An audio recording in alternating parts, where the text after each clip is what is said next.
Are you awake? Yeah, so far. All right. Well, this is perhaps my 5th time coming to Atchison Village since May.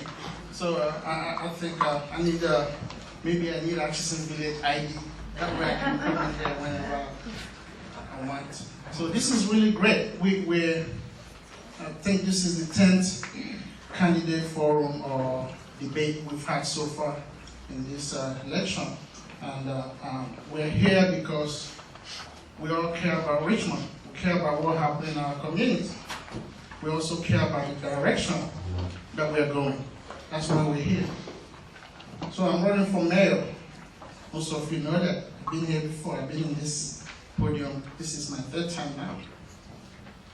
I'm running for mayor because this community needs to move forward. We need a direction in Richmond. We all agreed on that.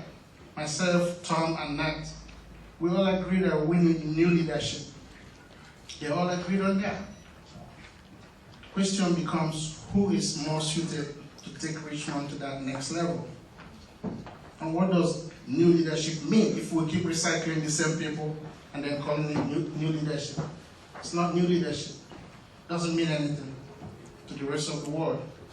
If we're recycling the same people over and over, it doesn't mean anything. We're not being real. So I'm running for mayor because this is the time we begin to tell the rest of the world that we are serious about bringing businesses to Richmond. We are serious about working with businesses that we have in Richmond and keeping them here. That means we want to retain them in Richmond, not have them here and then drive them away. That's what we want in Richmond. Businesses coming in here because they think we can partner with them to make things better. I know we've done some great job in Richmond. We've made some progress. You will probably hear Tom tell you that his vision is we should continue on that progress. I had to remind him that was not his vision. You can't tell this community that your vision is to continue on the progress we've made. That's not your vision. What's your vision for Richmond? She's done some great job. If that's her vision, we give her credit. Tell us your vision for Richmond. Both Tom and Nat Bates need to tell us that. You've seen my vision, you've seen my platform. First thing is we're going to expand our port, make it work for us. It's our port. We don't want to fill that port with cars from here to heaven. And then we'll complain that we're not having money. There's no revenue coming in. So we need to diversify the kind of businesses we bring on that port. That's our port. Let's make it work for us. That's what I'm asking this community to do. Allow our resources to work for us. So let's begin that process of expanding that port, making it work for us. Number one thing we need to do is to take the control away from the City Council and create Richmond Port Authority. Nat said he will support that. Tom said he doesn't support creating a new port authority or commission. I've never seen any port in America that flourishes, that thrives, that is under bureaucratic control. There's a reason for that. Bureaucrats make policy, they don't make things work well. So we need to take that control if we are serious about creating jobs in Richmond. Let's talk about that job. We have over 10% unemployment in Richmond. Our youth unemployment is over 35%. If you don't care about that, then something is wrong with us as a society. Our crime rate has gone down. Great. But let's stop singing and dancing kabuki dance just because the crime rate went down. We have to understand what causes crime. Lack of opportunity, hopelessness, and people being angry at the system. I've been saying it for the past 5 months, and you saw a spike in homicide in the past 2 weeks, 3 weeks. Because people are frustrated with the system. How do we begin to create opportunities for folks in Richmond? I've also proposed opening a technical high school in Richmond. That way we can begin to address some of these issues with our young folks. You have to care about them. what happens to them? Because they will continue to engage in certain behaviors that doesn't help the community. That's what I'm trying to do here, is to open that door. When we had a forum last week, the young folks asked us, how do we put Richmond on the map? On the global map. They asked us some really tough questions. Some of us answered it, and some of us played around with it, and they were not happy about it. They know when you're playing game with them. I also know that you should know when people are playing game with you, telling you the same story over and over because it sounds good.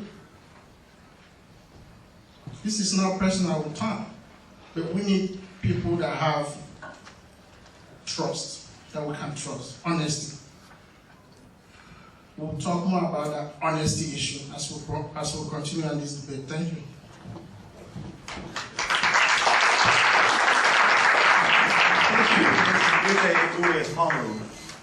Mr. Tom Butts. Good evening, folks. So tonight, I'm not going to talk much about vision. I'm going to talk about what we've done, and I'm going to talk about what I've done. You know, it's hard work being on the city council, and the proof is in what you've produced. I want to start out by talking about Atchison Village. Some of the projects that I've worked on here, probably the earliest I can remember is getting involved as an advocate for putting up the gates that kept Atchison from having through traffic. And after we did that, I wrote an article that was published in California City magazine about it and about the effect it had on crime. A little bit later, some 10, actually now it's been 14 years ago, I was the principal person in establishing Rosie the River World War II Homefront National Historical Park in Richmond. And I also founded Rosie the River Trust. Rosie the River Trust funded a National Register nomination that made Atchison Village not only part of the park, which was an act of Congress, but put it on the National Register of Historic Places, which makes it available for any government-sponsored historic preservation grant. I also wrote all of the legislation that established quiet zones in the city of Richmond. There are 3 grade crossings, 2 on Girard and 1 down here on Ohio, that affect Atchison Village. Every time a train crosses those, it blows the horn 4 times. So any train coming across here has to go across at least 2 grade crossings. So that's at least 8 horn blasts per crossing. And there are at least a dozen, sometimes 2 dozen trains a day. So that's 50 to 100 horn blasts that you're not hearing now because we wrote that quiet zone legislation. Another thing that happened in Atchison Village is the city wrote and the city council adopted a sewer lateral ordinance. And it was set up so that each property owner could qualify to get a lateral grant. And Atchison Village found itself in a catch-22 because Atchison Village actually has 1 owner, that's the corporation. So they were going to give the corporation 1 sewer grant a year. I rewrote the ordinance and rewrote it in a way that each unit in the cooperative could qualify for a sewer grant. I understand that over half the units, maybe more than that, have used these sewer grants and replaced their sewer laterals. Outside the city, a couple of things I've done here is it got complicated when people wanted to replace their windows. And as an architect, I know a lot about windows, and I wrote and prepared drawings that gave a blanket permit for replacing windows in Atchison Village. So now all you do is just kind of go down and sign up for a window replacement, and it's automatic. I did a similar thing for handicap ramps in Atchison Village. So I've been working out here for a long time, and I think there are some very tangible results you're seeing because of the interest I took. So, but let's go up a little higher and look at the city of Richmond. We have a majority on the city council. Several of them are here: Jim, Javanka, Gail, JL down there.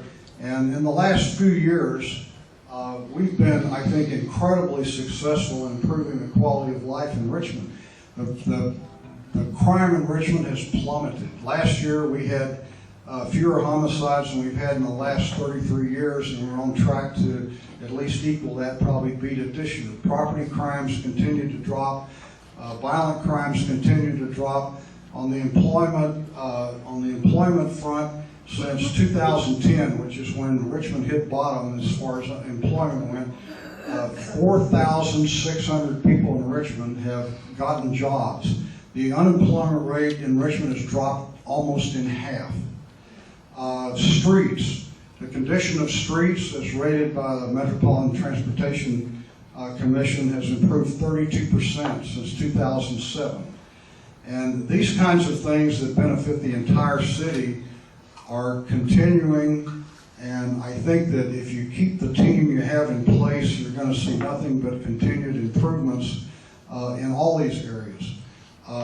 In things like parks, you know, one of my opponents, Nat Bates, has said he doesn't believe in parks. So now it's time to stop. We'll finish up later. Thank you. Thank you, Mr. Butts. We're going to have Mr. Jim Rogers. Did you want to thank somebody for something? Or? Why don't we do that today? Okay, after we're done, we have some more thank yous to do. And it's my pleasure to introduce you to Mr. Jim Rogers. You have 6 minutes. Thank you very much.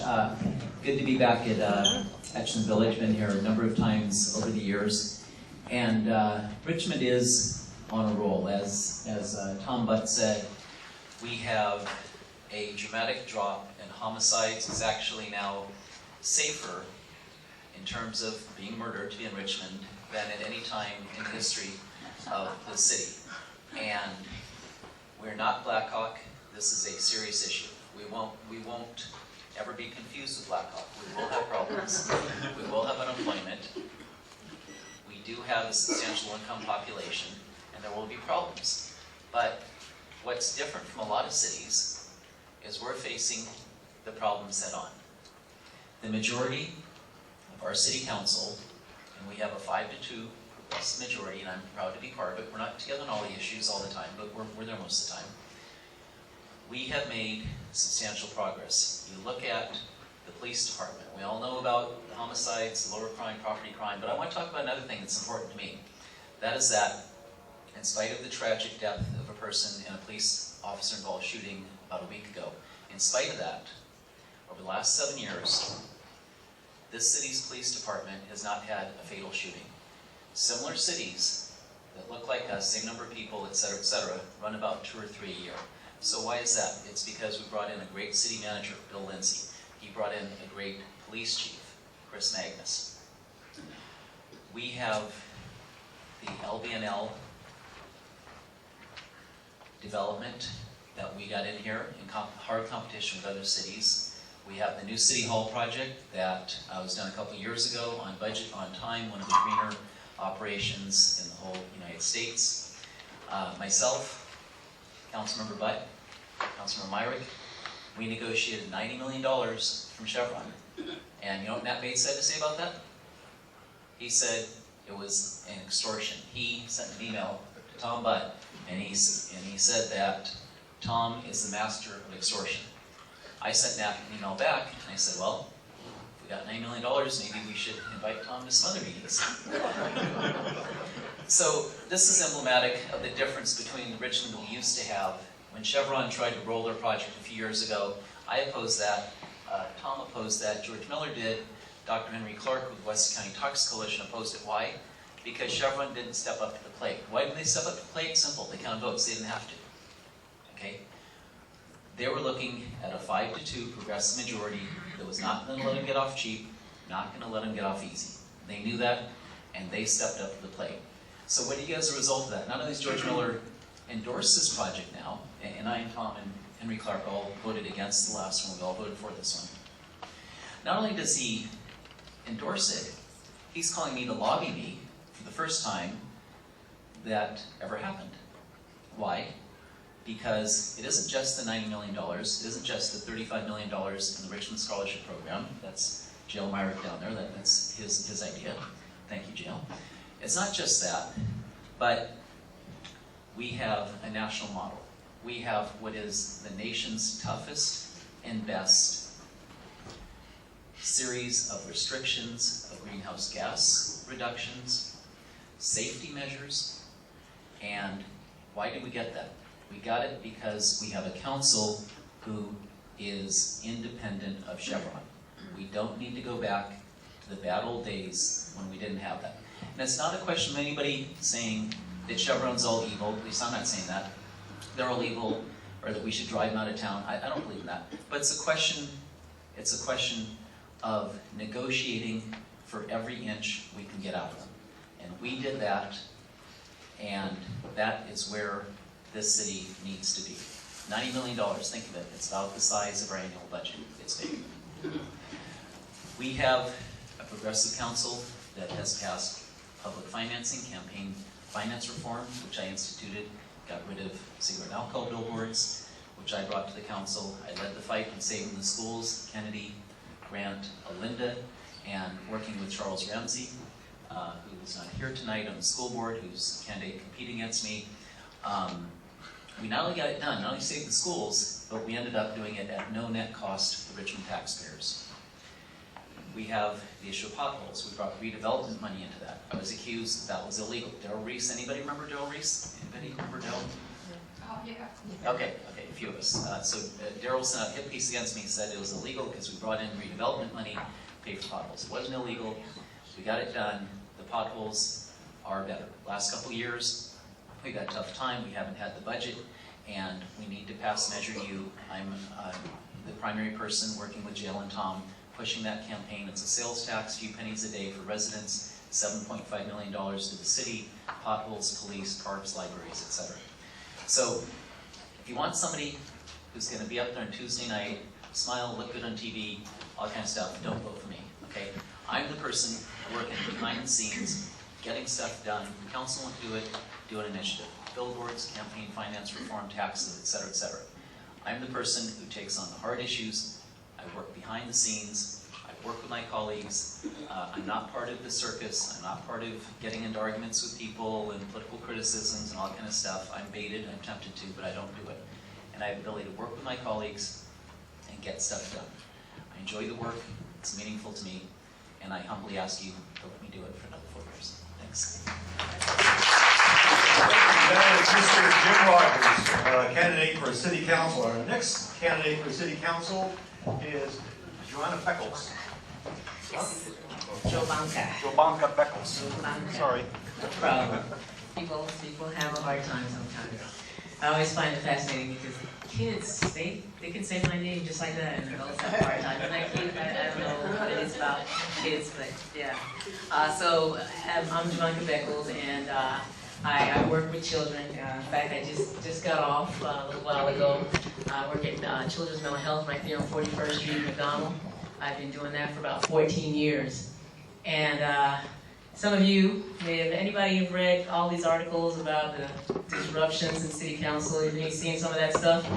And so I meet people and they say, well, Jobanka, you sure you want to do this? Why do you want to do this? Why do you put up with that stuff?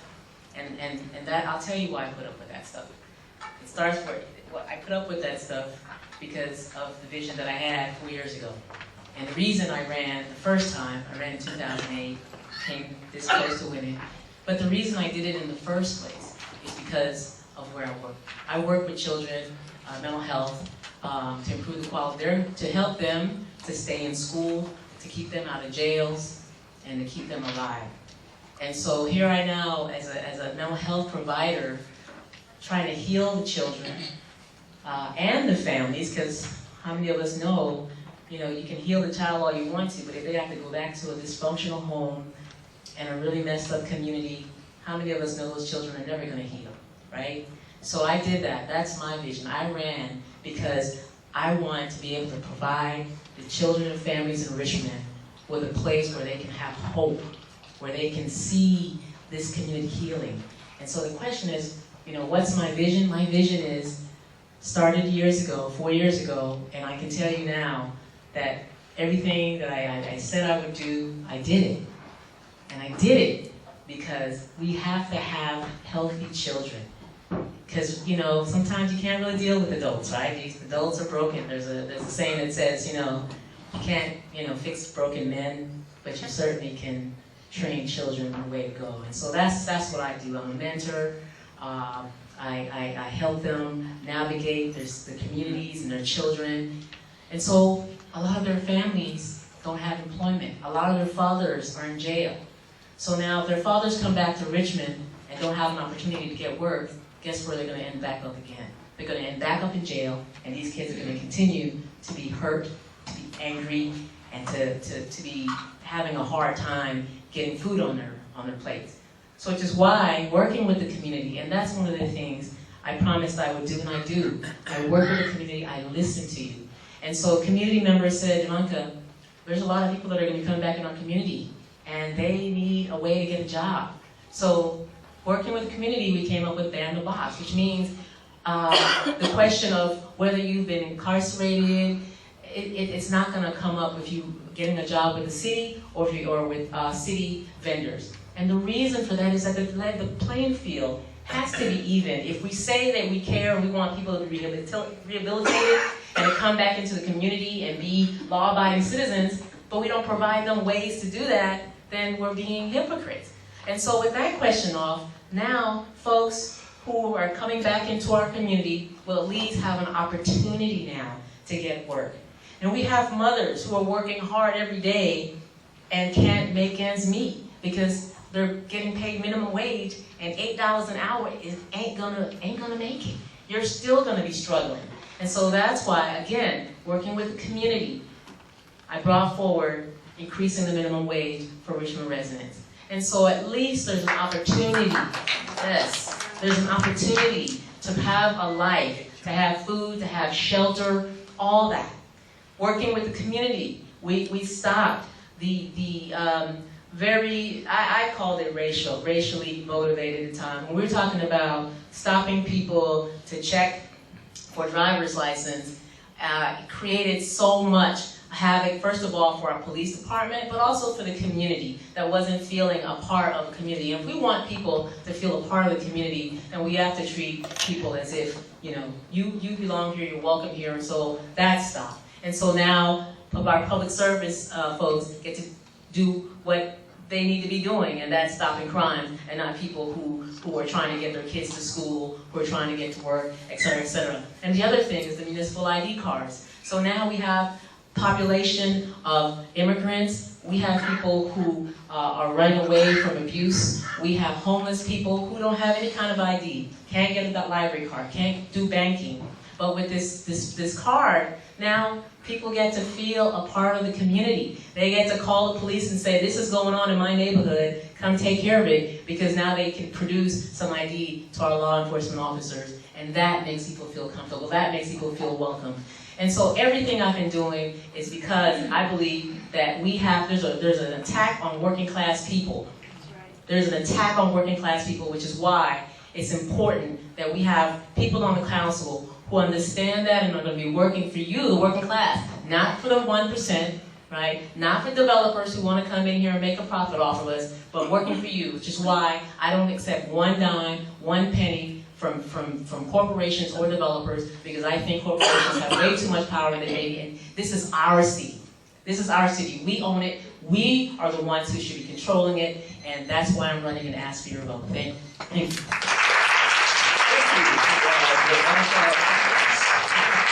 Okay, and next candidate for our city council is Gail McLaughlin. Thank you, John, and thank you to Atchison Village for holding this forum today. It's always great to be here in the village, and it's always great to see people here who really form a great community. You know, it's been my privilege to be a part of Richmond's transformation over these past 10 years, 8 years as mayor. We've accomplished so very much together. I mean, that is how things have gotten done in Richmond, by that community empowerment, working side by side with the community, those of us that value working in front of the scenes, unlike what Councilmember Rogers says about working behind the scenes. What I see as, Richmond in this day and age is we have reversed the downward spiral. We are rising from our history of scarcity and despair. We are shedding our reputation as a city with high crime. I mean, it's been said, our homicide number is down 66%, the lowest number in 33 years. And this year we only have 12 homicides. Now that's 12 too many, but 12. Last year was 16.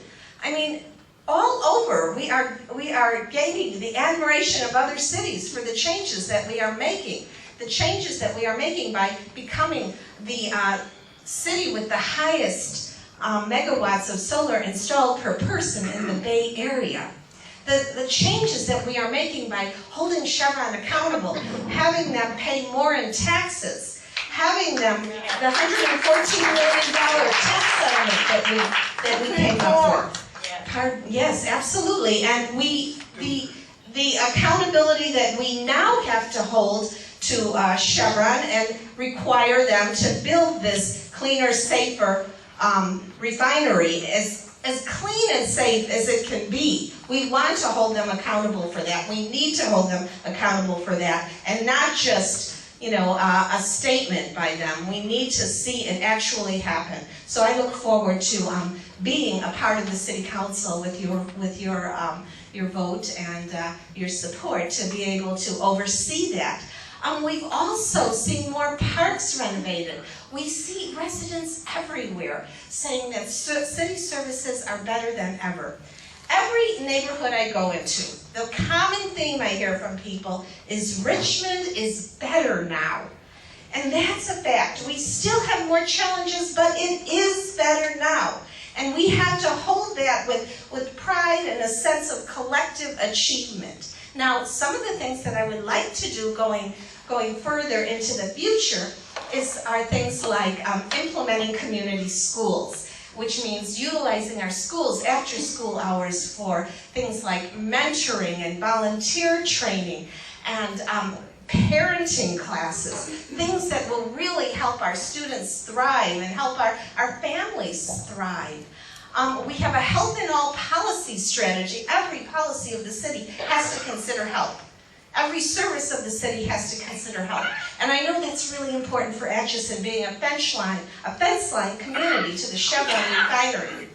I know that air pollution is important to you, and health is important to you. Reducing further emissions and reducing air pollution is something that we have continued, those of us who have been in the front of the scene, advocating, pushing, and here we are today with many changes. What we need to do is continue along the same line. What we need to do, I have some stats in terms of some of the business development that we've already had. Just in August, we had 42 new businesses and 75 new jobs. That's 1 month. There were thousands. Since I started in 2007 as mayor, it was something like 7,000 new jobs. We have decreased unemployment. We went from, in the height of the recession, it was like 18.5.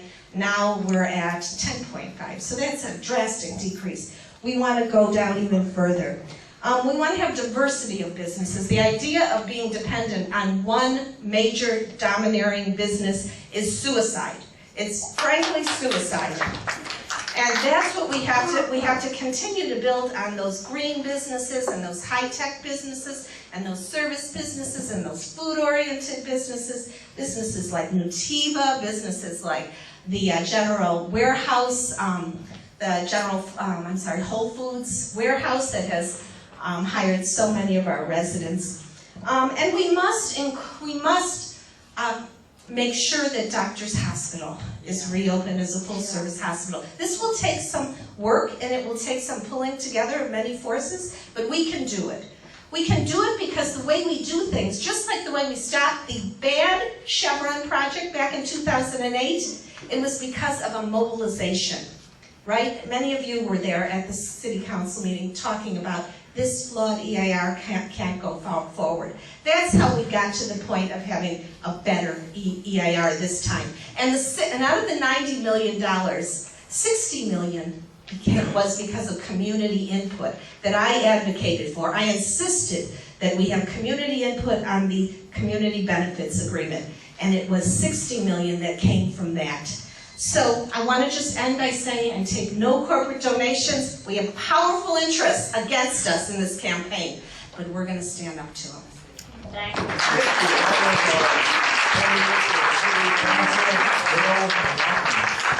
And our next candidate for our city council is Mr. Eduardo Martinez. Am I right? You're wrong. I'm wrong. Al Martino. Al Martino. I'm so sorry. Al Martino, candidate for city. Martinez, John. Martinez.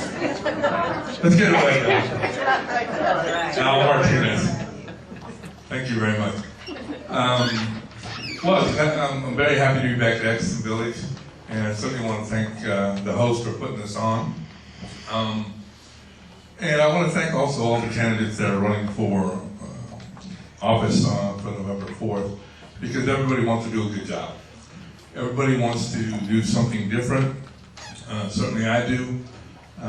But I come from leadership that demands difference. Back in 1977, I was hired in Richmond as a police officer. I worked as a Richmond police officer for 7 years. 5 of those years right here in Beat 3, which is Atchison, Lower McDonald, and North Richmond. So I know Atchison Village. I know the people in Atchison Village. I know the folks. I know the camaraderie. I know their neighborhood. I know the love that they have. And Atchison Village has suffered through a lot. I don't know if you know that, but they've suffered through a lot. They've always had to deal with, I think one of the candidates had mentioned, the thoroughfares of West Chancellor and West Bissell, people running through there like a racetrack. And I'm glad that they put those gates up and cut a certain crime element, because it wasn't Atchison Village. Probably the 5 years I was here, I only handled 2 reports, and there were burglaries. So Atchison Village was a place of its own. Later on, I became an executive for the United States Postal Service, of which I've been a postmaster 3 different places, 3 different cities. But I've been, Mr. Jim Rogers, I've been a postmaster, acting postmaster in Danville. So I know about Black Hawk. Everybody wants a difference. San Ramon, Black Hawk, Lafayette, Orinda, Pinole, El Cerrito, Richmond. I was a postmaster in Fremont, over 500 employees. Everybody wants to be treated with respect. And that's what we have to show. That's what we have to exhibit, is respect to each other. Every neighborhood in Richmond deserves better. Let me say that again. Every neighborhood in Richmond deserves better. I want to move Richmond forward. I was your postmaster here in Richmond for the last 12 years. We have a great mailman now. When I first came to Richmond, there were carriers out there delivering mail 10, 11 o'clock at night. We had to make some changes. You remember those times? My poor letter carriers were out there with flashlights trying to deliver in the night. So we had to make some changes, and we made some changes at no extra cost. We made a difference. We delivered mail smarter, not harder. So we made a difference. I bring that executive experience. I bring that leadership to Richmond. We talk about change. I want to make a change, a demonstrative change, because what's going on Tuesday, Richmond deserves better. That kind of circus and that mess, I don't like that, and it deserves better. We can get a whole lot more accomplished. It's different when you have a leader that's looking over people that want to play along with the same thing. We need leaders and leaders to lead leaders that know about business and moving forward. I want to be that champion for you. As far as making a change, I want to bring everybody in Richmond together. Move them forward, collectively. Get back to a city of pride and purpose. We haven't forgot that. I haven't forgot that. So we need to get back there. Yes, we've done some good positive things in Richmond, but we can do a whole lot better if we all come together. And that's the kind of leadership we need. Leadership that's respected, leadership that knows about conflict resolution. Everybody doesn't know about that. About mediation, I believe one of the candidates talked about mediating people.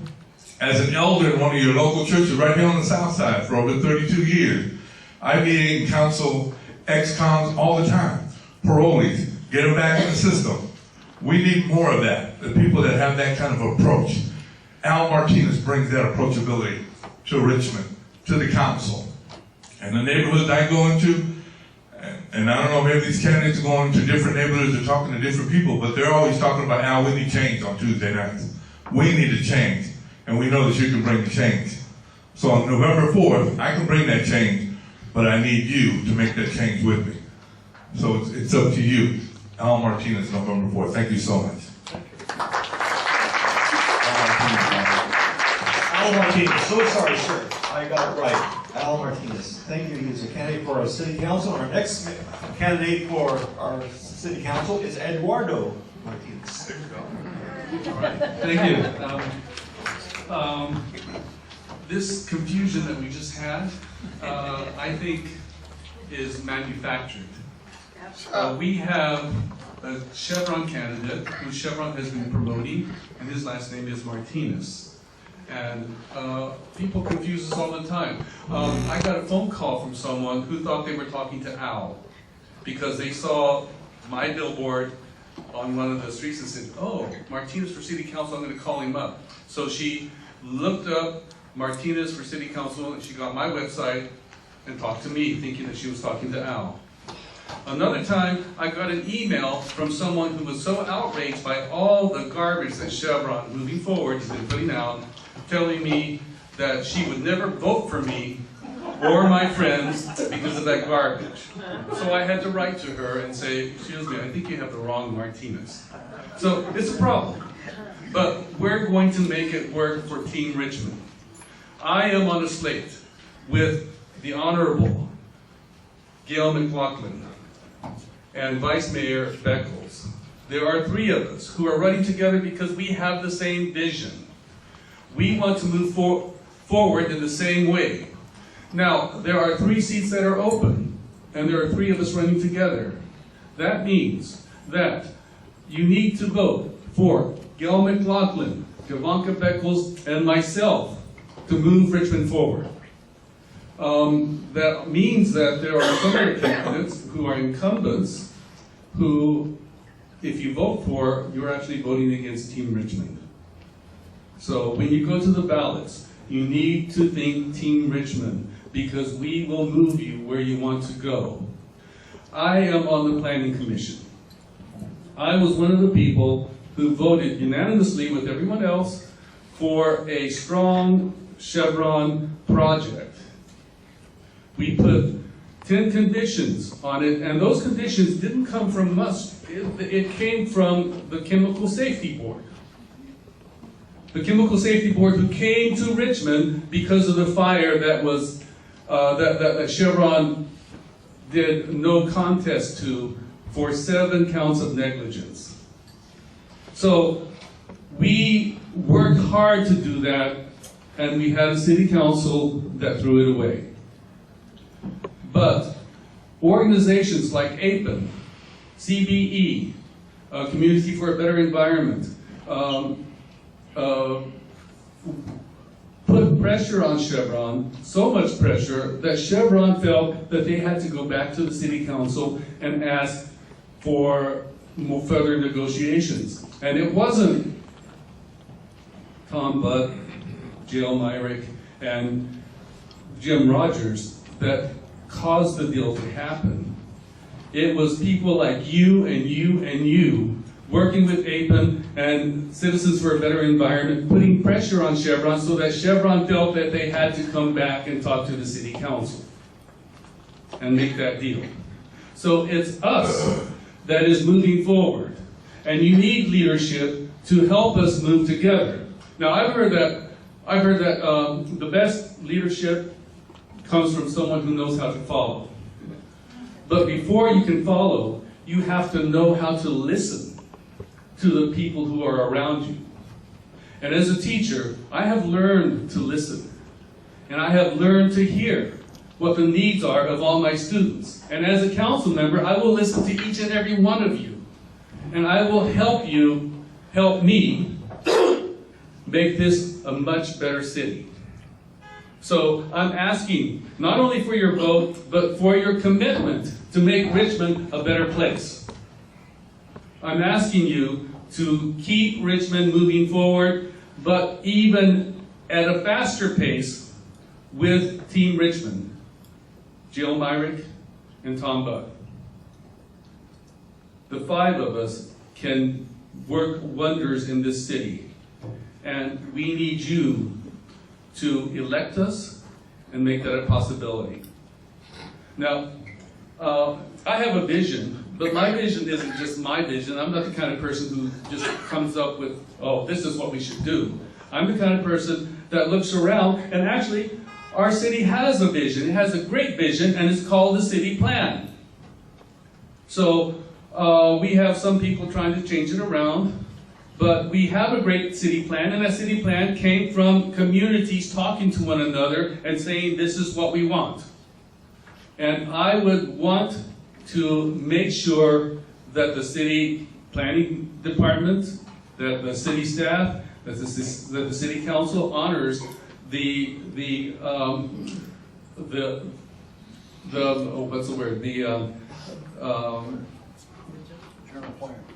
general plan, but the spirit of general plan. Thank you. See, that's what teamwork is like. You know, I falter, you guys pick me up. So, thank you very much, and vote Team Richmond. Thank you very much. Candidate for our city council. Next on our list is Nathaniel Bates, who is running for mayor. How do you do, sir? Good evening, everyone. Good evening. Thank you, Mr. Hunt. Good evening. Apologize for being late. Richmond PAC just happened to have a reception introducing the candidates that they are supporting, and that's where we're at, our revolution. You know, when you're running for public office, you learn a lot of things. I thought the Richmond team was Javanka, McLaughlin, and Eduardo. Now I hear that Mr. Buddy joined the Richmond team too. Mr. Myron, you joined the Richmond team too? Oh my goodness, what a domination. I don't have to take 5 minutes to explain myself. I know many of you. I'm pleased to be back home. Some of you may recall that I purchased a piece of property, the very first piece of property in my history, 122 West Bissell Avenue. We purchased this property from the Navy. Some of you old timers may remember that. What a beautiful investment. Gave me an opportunity to get another piece of property later on. But I've been your city councilman for 35 years, and twice I've served you as the mayor. So I'm very familiar with Atchison Village, the problems that you've had, and also I'm very familiar with the city of Richmond. And I can tell you, we have never had such a dysfunctional city council as we have currently. We don't get along. We get throw people out of the audience. One time we threw the entire audience out. Labor union just coming in and want to express their position on the modernization. Bango, all of them had to be thrown out. Then the wiseness of the city council overruled the mayor, and we brought everybody back. Some of the people were handicapped, standing out in the hallways. That's no way to treat your citizens in this community. We lack leadership there. It's totally dysfunctional. Our city is in the process of going bankrupt, but I heard a little good news that came through the line the other day. But we were a $6.1 million deficit. We have a $141 million expenditure, and we have a $134 million revenue. Anyone in their right mind will tell you that you got to balance your budget. All these promises, what people are going to do if they're elected. You can't do anything until you get your house in order, which means that you got to balance your budget. There's only 2 ways or 3 ways you can balance your budget with a deficit of that magnitude. 1, you reduce your expenditures. 2, you increase your revenue. Or you do a combination of both. And I understand Chevron has come forward with about $5 million. I think it's timely, and it's an attempt to maybe make this council look a little bit better. But down the road next year, as we go forward, the employees forgave a 2% salary increase. Well, what's going to happen in 2015? That salary increase is going to kick in, and we're gonna find ourselves in another deficit. So we've got to have individuals on that council that understand how to balance a budget. Just like you and your household, you can't spend more money than the revenue that you take in. Simple as that. Once we get our house in order, then we can start looking at how we can improve, bring in new businesses with opportunities for tax revenue, opportunities for employment, which is very desperately needed in this city. But there's a couple other areas. How many ever try to call City Hall? What kind of response do you get? Do you get to call back? You have to wait on the line? You get transferred here and there? We need to start doing some things in City Hall, in my opinion, that is friendly and professional to the citizens that pay the bill. We have to start taking care of business professionally. And that's one of the concerns that I have. Our communication system is terrible. Only way I can get people on the line is I call the city manager Sue. I don't know if you ever had any dealing with Sue. Sue is the city manager. Sue, I can't find X, Y, Z. Okay, Nat, I get them. Within 5 minutes, they're on the line. But why aren't they responding to me and others like you? We have permitting process. It takes 6 months almost just to get a permit after it has been authorized by the city council and authorized by the planning commission. We need a one-stop center whereby all the businesses who apply for permits can go to one location, and you don't have to go to the police to get their approval. You don't have to go to the fire department to get their approval. You bring everybody together, and you move, and you make sure that these projects are approved in a timely manner. That's how you do business professionally. That's how you retain and you keep your businesses, and you attract new businesses. So I'm Nat Bates. You know me. I've been here much of my life. And I want to thank each of you for your support over the 35 years that you've elected me to public office. And I am confident that with your support, we will be mayor. And that mayorship will be part of you as well as myself. You will be included if I have anything to do with it. So thank you. God bless you. Thank you. That is our candidate for mayor, Mr. Nathaniel Bates. And our next candidate for our city council, we have 6 minutes, is Mr. Cortland Bozay. Thank you, Mr. Monk. And thank you, everybody at Atchison Village, and thank you for the phone call the other day. By a show of hands, how many people live in Atchison Village during this room tonight? Well, I want to say to you, thank you, because you are the best crowd and the biggest crowd that we've had. Most of the time, we have a whole RPA crowd instead of having people who live in the community that we have to deal with. But let me start off talking about some of the things that are going on. You heard Javonka Beckles talking about the minimum wage. What she forgot to tell you was it took four people along with her, and actually the council unanimously voted for the minimum wage. She could never have passed that without all of us coming together. So, you know, the big eyes is what's the problem with the city council. We're supposed to learn to work together. Let's talk about crime. The mayor stood up here and told you how great crime is. Well, guess what, ladies and gentlemen? My grandson was in the lieutenant's car when them 2 guys got murdered here 2 weeks ago, just outside your gate. Just outside your gate. So let's not talk about crime is down. Crime needs to be even down lower. Let's talk about the young man on McDonald Avenue that got shot in his apartment over there. And then again, ladies and gentlemen, you want to do some stats? Look at the break-ins in people's homes. Yeah, they're down a little bit, but they're not down very much. They're way up there. So when we talk about crime, these are some things that we really have to change. Chevron. 37% of the budget from Chevron goes into the city of Richmond. I asked the mayor, if we get rid of Chevron, if that's what you want to do, I'm fine with it. But how are we going to replace the 37% that they're paying? That means no police and no fire.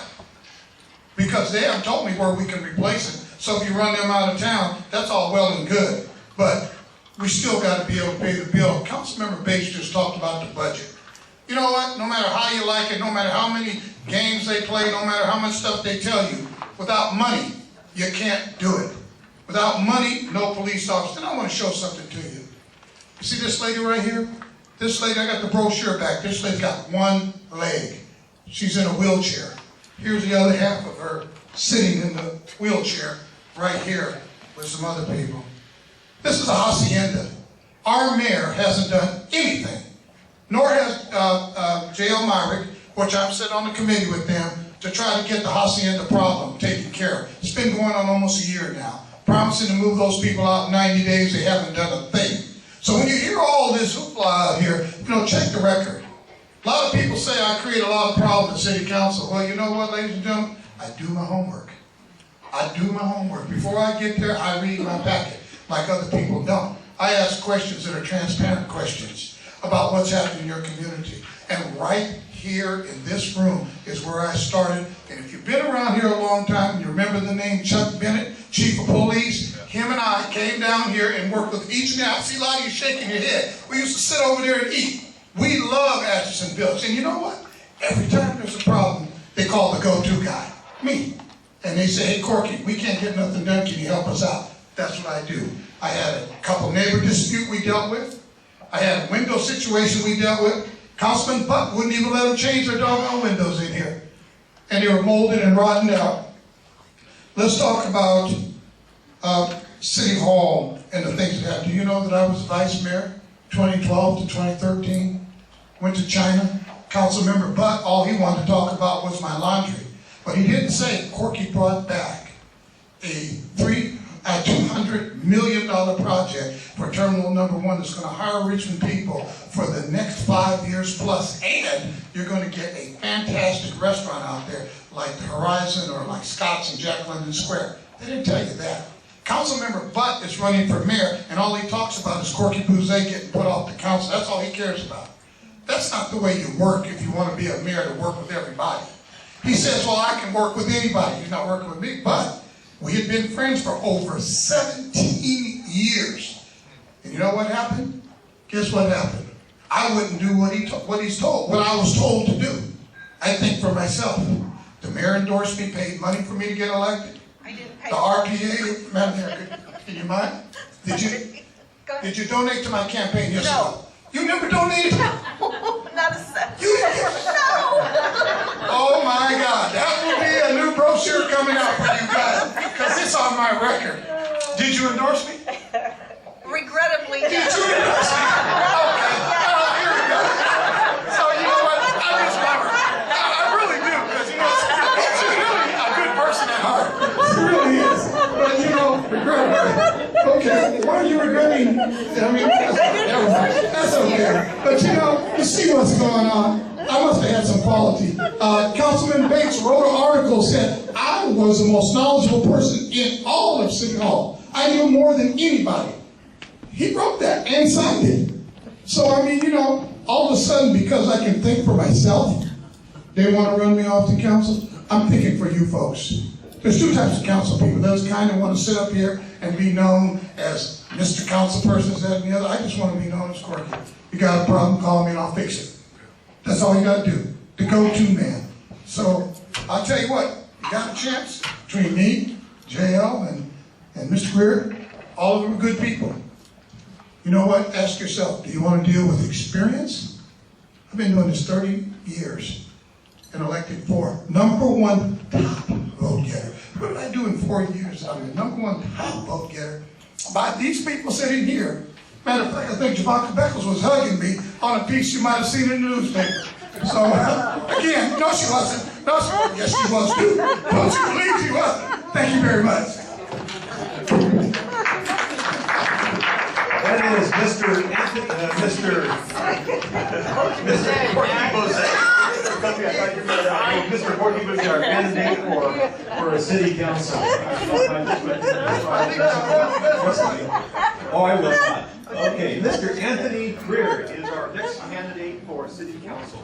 6 minutes, sir. Thank you, Mr. Good evening, everybody. Good evening. I just got to ask one question. Who made the brownies? Where's Artie? Artie Smith. Artie Smith, wherever you are. They're famous brownies. Famous brownies. I have to say that. But thanks again for having me out. My name is Anthony Greer. A lot of people don't know me, but I'm a lifelong resident, 49 years. I've been married 25 years here in Richmond. I've raised 4 children here. 3 have gone on to college. One has graduated from San Jose State. My daughter will graduate from Fresno State. My son, he goes to Berkeley City College. He's looking for an apartment right now, and I'm happy for that. I don't know if anybody's been through that, but I'm happy for it. He's talking positive and change and everything, and I'm just looking forward to that opportunity. I have a daughter. She's in the 11th grade. But let me get to the most important thing, is why I'm running. I'm tired of armchair quarterbacking. We've seen some things go on in the city of Richmond. We've seen things remain the same in the city of Richmond. Some of our candidates have remained the same. Our streets have remained the same. And we've just been the same for so long, but we've never progressed. Everywhere around us is progressing. San Pablo, El Cerrito. You can go out at night. You can enjoy the sunlight, the nightlight. You can enjoy the theaters, the movies, the coffee houses. Our city is defined by crime in the paper all the time. Vallejo today had a spike in crime, and they've copied our policing so they can reduce crime. And the newspaper said, oh, they've copied Richmond's policing for reducing crime. So we're known for crime. Our city council is known for crime. They have 3 policemen standing in the audience all the time, which we're paying those guys all the time. It's hard decisions to be made in the city council, and I agree that you can't get along with everybody. I can get along with any one of these people here. Everybody here. From the brownies down to City Hall, I can get along with just about anybody. I look forward to getting along with people. I look forward for the better change. We have a guy who's running who doesn't see a vision. We have people who want things to remain the same. We want business, but we don't want big business. We want growth, but we don't want a lot of growth. It's just amazing how things go. I looked up the term politician. Some of you, anybody looked up that term lately? Anyway, look it up when you get home, and you'll find out who's talking real, who's talking truth, and who's being a politician. I'm not a politician. In the newspapers yesterday, they called me a newcomer. But I've been in Richmond for 49 years. Actually, 49, probably 48 years in a few days. I was born in Martinez, in the county hospital. 3 days later, boom, here I am, and here I stay. Again, I went to Kennedy High School. My grandmother was the Rosie River, married career. She welded on all the ships. My mother-in-law was a beautiful homemaker. She taught me how to eat from the backyard, from the garden.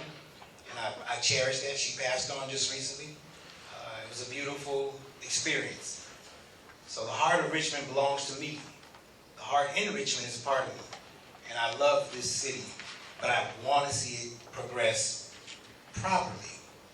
There's a proper way to progress for everybody, for our newcomers and our old people, for our young people and our middle-aged people, to grow, to have fun, to be a part of a real community. Oakland has had the same crime problems, but Oakland's not defined by its crime. We are. There's a crime being committed every day here, and it's done by our politicians, it's done by our staff, just small crimes. But if we can eliminate those small crimes, the big crimes won't come our way. There'll be one day when you can take down your fence around Atchison Village, and you'll enjoy the community coming through. There'll be a day for that, and I'm looking forward to that day. Some people might say, I don't want my fence down. I want my fence down around my house at some point. I'd love to have my fence down around my house so that I can sleep at night and not worry about the fence. But again, I'm a part of Richmond. I've been here. My wife is a part of Richmond. We've been married 25 years in June. I'll turn 50 in January. It's going to be a big year in January, the next year, 2015. I hope I'm in the seat in the council to make change, real change. I'm a newcomer, but I'm an old heart of Richmond. I got Richmond all running through me. I got one more minute? Yep. I'm not going to waste my minute. I like the opportunity to talk to all of you. I'm always available on all my literature. There's a phone number. If you want my personal phone number, you can have that. But I'm always available to talk, There's some things we do need to talk about. And if you giving me the opportunity to represent you for the rest of the world, because the rest of the world is looking at us. They're looking at the decisions that we're going to make. I'm going to vote. If I'm not the best candidate, I'm not going to vote for myself. I'll vote for the best man because I believe in him, But again, I'm running because I'm tired of armchair quarterbacking. You're here because you're tired of armchair quarterbacking. You want opportunity to change. Thank you. My name is Anthony Creer. Thank you very, very much. Yes, sir. Our city council, Mr. Anthony Creer. And next on our list is Mr. J.L. How do you pronounce your last name? Myrick. Candidate for city council. Thank you. There's a gentleman outside that says somebody with a white Camry is parked in his parking place. Yeah, license number 7EQT172.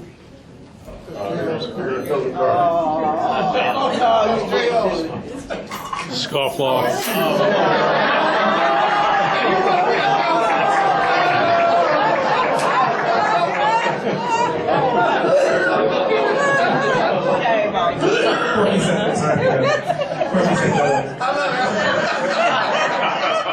Listen, I want to thank you all for being here tonight, and I want to thank everybody in Atchison Village for coming out and learning more about the council and the candidates. I also want to thank you because I've enjoyed walking through Atchison Village, actually in the last campaign and this campaign. And I know in the last campaign when I ran, I didn't do that well across the city, but I actually got a lot of support in Atchison Village, and I want to thank you all because I appreciate the support I got from this neighborhood. So, listen, I'm running for another 2 years in the city council in the 2-year seat. And there's 3 of us, as you know, running for that seat. And what I want to point out is that what I think is the real issue in our race, in the race in general, but particularly in the 2-year race, and a number of folks have touched on it, is not whether or not we're progressive or conservative or pro-business or anti-business. It's whether or not we're going to have a council that is serious, professional, and a deliberative legislative body, or whether or not we're going to continue to have a council that is driven by drama and theater.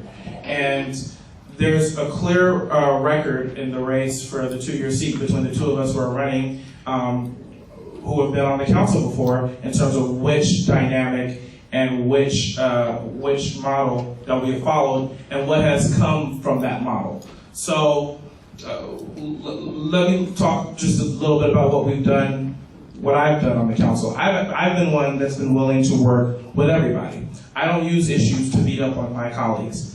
I try to figure out how to solve issues by working with my colleagues. And there's a whole range of issues where you can look at that. For every single person that serves on the council with me, you can say that for. Even for Mr. Bouzet, who decided to drop out of his re-election to his own seat in order to try to take me out of the council. I don't understand why he decided to do that. But even though he decided to do that, he and I actually worked together pretty closely on employment and training. He and I worked together really closely on trying to make the Civic Center Plaza more ADA compliant. Mr. Bates, I've worked with on issues for the Hilltop area. The mayor and Vice Mayor Beckles, I worked with on raising the minimum wage. And yes, we're proud, aren't we, that that was a unanimous vote. But we're still going to remind you that it was the 3 of us that co-sponsored it and brought it to the council. And I've worked with Mr. Rogers on a whole range of issues, including the billboard, banning the alcohol billboards, and yes, with Councilmember Butt on establishing a program that I've talked about for a long time that we need to make a real investment in our young people called the Richmond Promise. And the Richmond Promise is going to guarantee that over the next 10 years, every young person who lives in the city of Richmond, goes to public school here, and graduates will have money for college. Now that's going to be a game changer for a lot of people's lives, and that's something that we're going to be able to, that we've been able to accomplish, and that it took a lot of hard work, and it took a lot of negotiation, but it also took being willing to sit down and work with each other. So that's the model that I brought forward to you. Now, Mr. Bouzet, when he spoke a little earlier, he mentioned the Hacienda as an example of one issue where he's been frustrated with the council. Now, if you look at the votes on the issues related to Hacienda, we've actually voted the same. There's no policy that he brought forward that the council denied. But if you look at the broader general, and by the way, that committee that he mentioned that the mayor's on and that I'm on, he's on as well. So, but if you look at the broader issue, And yes, we're all frustrated. I'm very frustrated that we haven't moved forward with what we directed staff to do in terms of making sure that we're fixing that situation for the folks at the hacienda. But if you look at the broader issue, what's going to take to fix that issue is action, not attacks. And last week I went up to Washington D.C. with some of the city staff because we have to repair our broken relationship with the Department of Housing and Urban Development, with HUD. And it was extremely, I learned a lot in having those meetings because HUD is very, very concerned about the city of Richmond. And we've got a lot to do if we're going to actually fix that relationship. And we have to repair that relationship because at the end of the day, it's HUD that's going to approve that demolition disposition request that the city asked for in order to allow the folks at the hacienda to get a better situation. So the question is, are we going to work together to try to fix these issues, or are we going to continue to try to use these issues to beat up on people? Just think in your own life. If somebody's beating you up with a stick on a regular basis, and then that stick breaks, and they ask you to help fixing the stick, are you going to be inclined to help them? Probably not. So we can't use issues to beat each other up. We have to figure out how to work with each other to solve issues, and that's the model that I followed. Couple final things. Another thing that folks talked about, some of the progress we've made on issues like crime. One of the things I found out in Washington, D.C. is that they are looking to us, and even the White House is looking at the city of Richmond as a model to be expanded all over the nation in terms of crime prevention and community policing, and that's something we should all be proud of, and I don't think that's a problem. It's a good thing to be known for. So I want to continue to work to get things done. I want to continue working with all of you and with my colleagues. I'm endorsed by the Democratic Party. I'm endorsed by the Sierra Club. I'm endorsed by the Labor Council of the Contra Costa Times, which said I've deployed independence and poise since I've been on the City Council. And I'm endorsed by people like Congressman George Miller, Nancy Skinner, and Supervisor John Choya. And I hope that you will support me for an additional 2 years on the City Council. Thank you.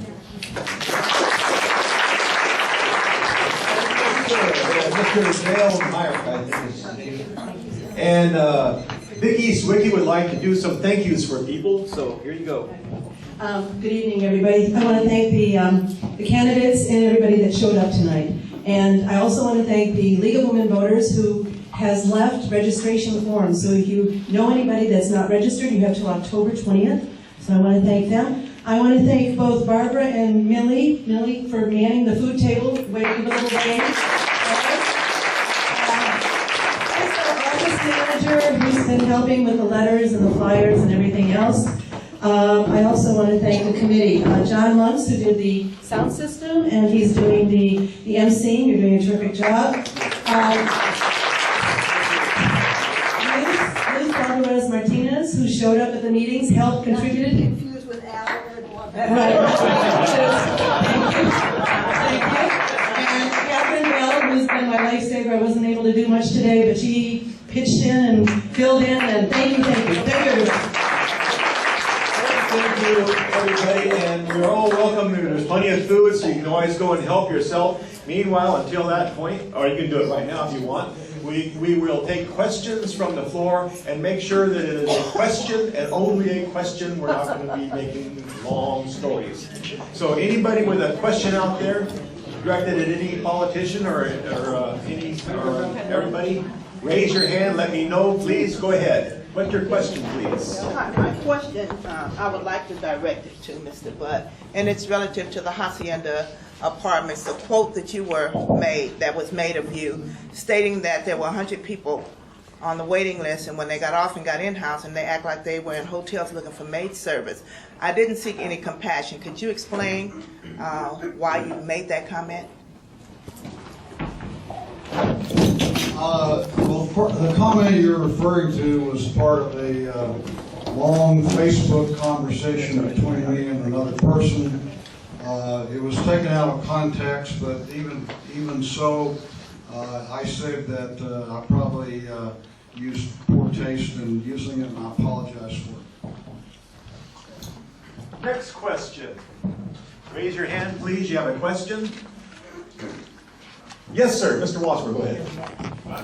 Just ask your question. Only a question. I know you. There you go. John. This is for Beckles. Now, how can banning the box stop the employer from doing a background check?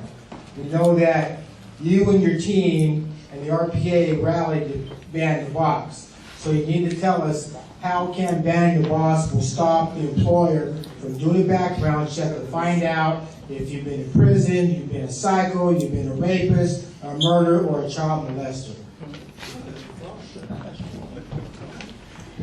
All right, so as I said in my opening statement, that I work with the community and I listen to the community. And the community, one community organization, Cisco and Safe Return Project, whose members, in particular the Safe Return Project, their members are formerly incarcerated individuals.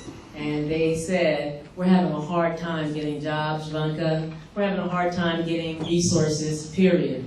But with regard to jobs, we're approaching you because you listen, and we wanted to tell you we've got a solution for that.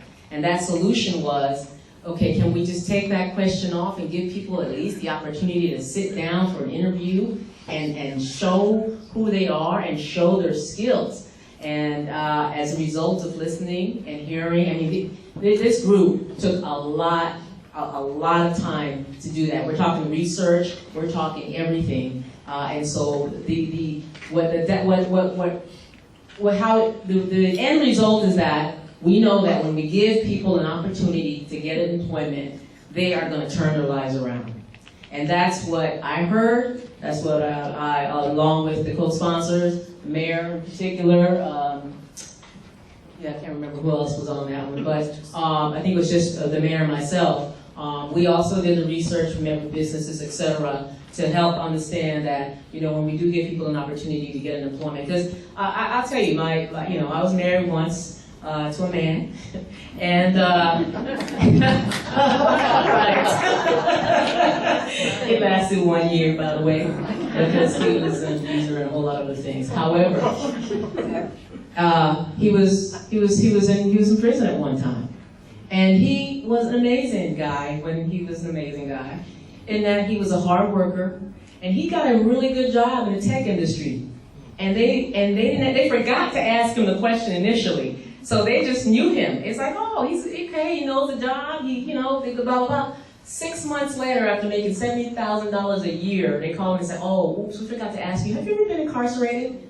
He couldn't lie. Yes, I was, and he got fired. Now see, why? Why, when someone is able and capable to do the job, why should they just be stopped at the door without even getting an opportunity? And that's why I brought that forward. Thank you. Any more questions? Any more questions? Yes, sir. Crime.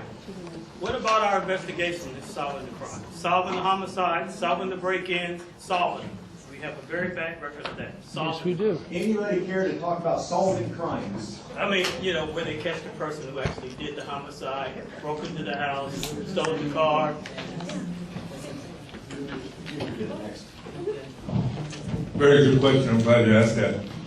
Being a retired police officer and being an ex-chairman of the Richmond Police Commission, we need, and one of my main platform obligations would be to retain and certainly to adequately staff public safety.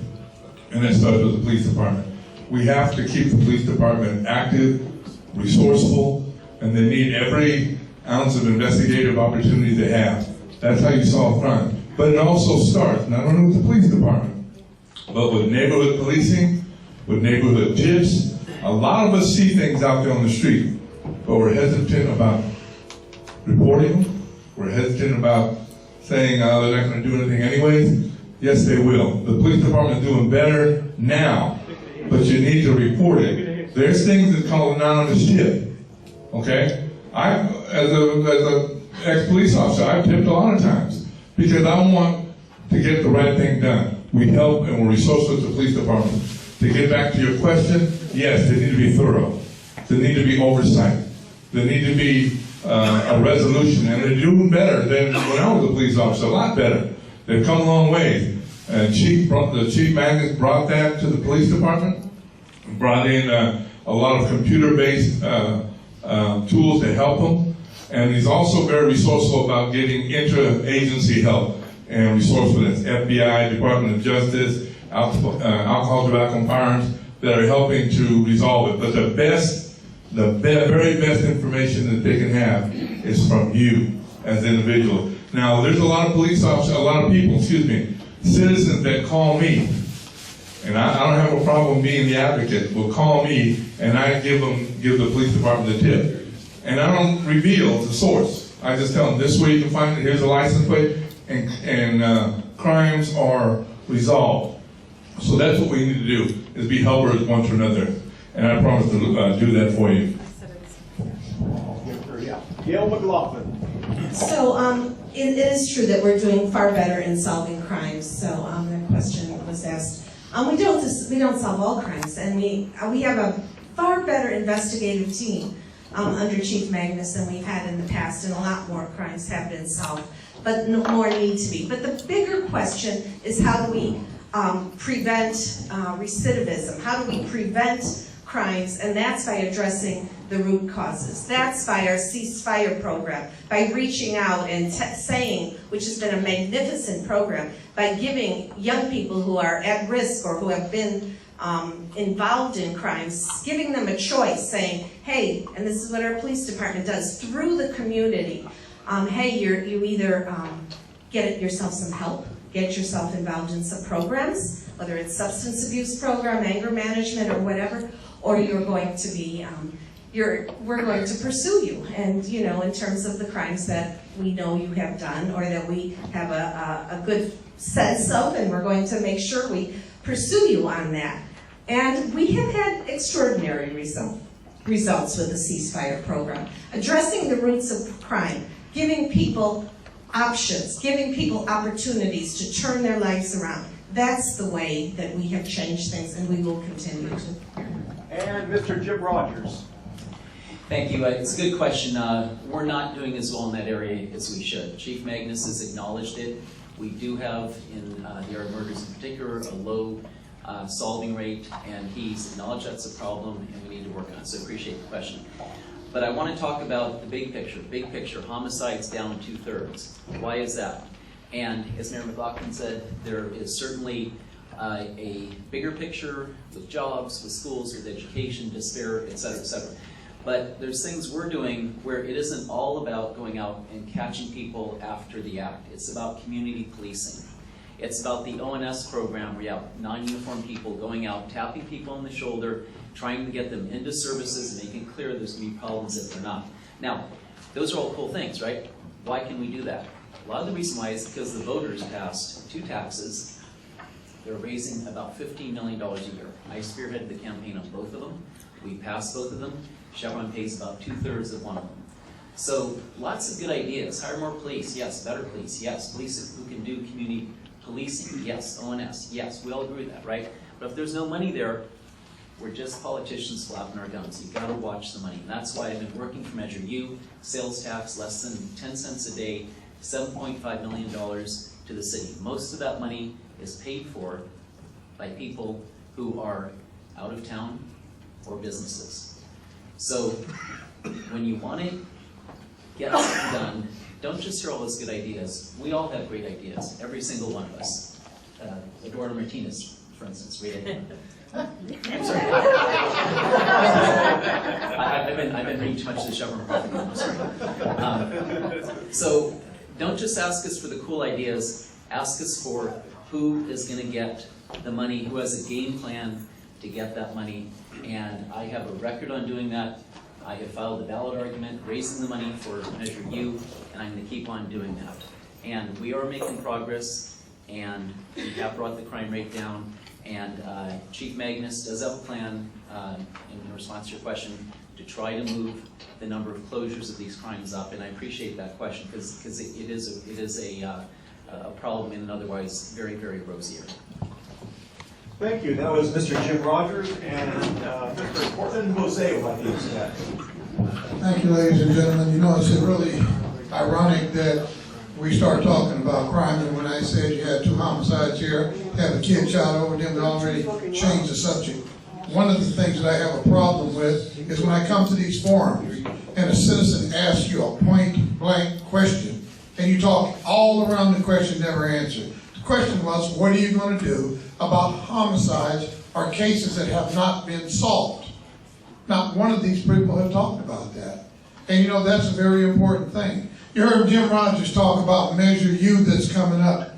Let me make this very clear. You heard this from me and I've said it to the council. I am totally against Measure U. I don't care who pays for the tax. I don't want our citizens paying for it and not having a sunset clause. Do you know that tax will never, ever end?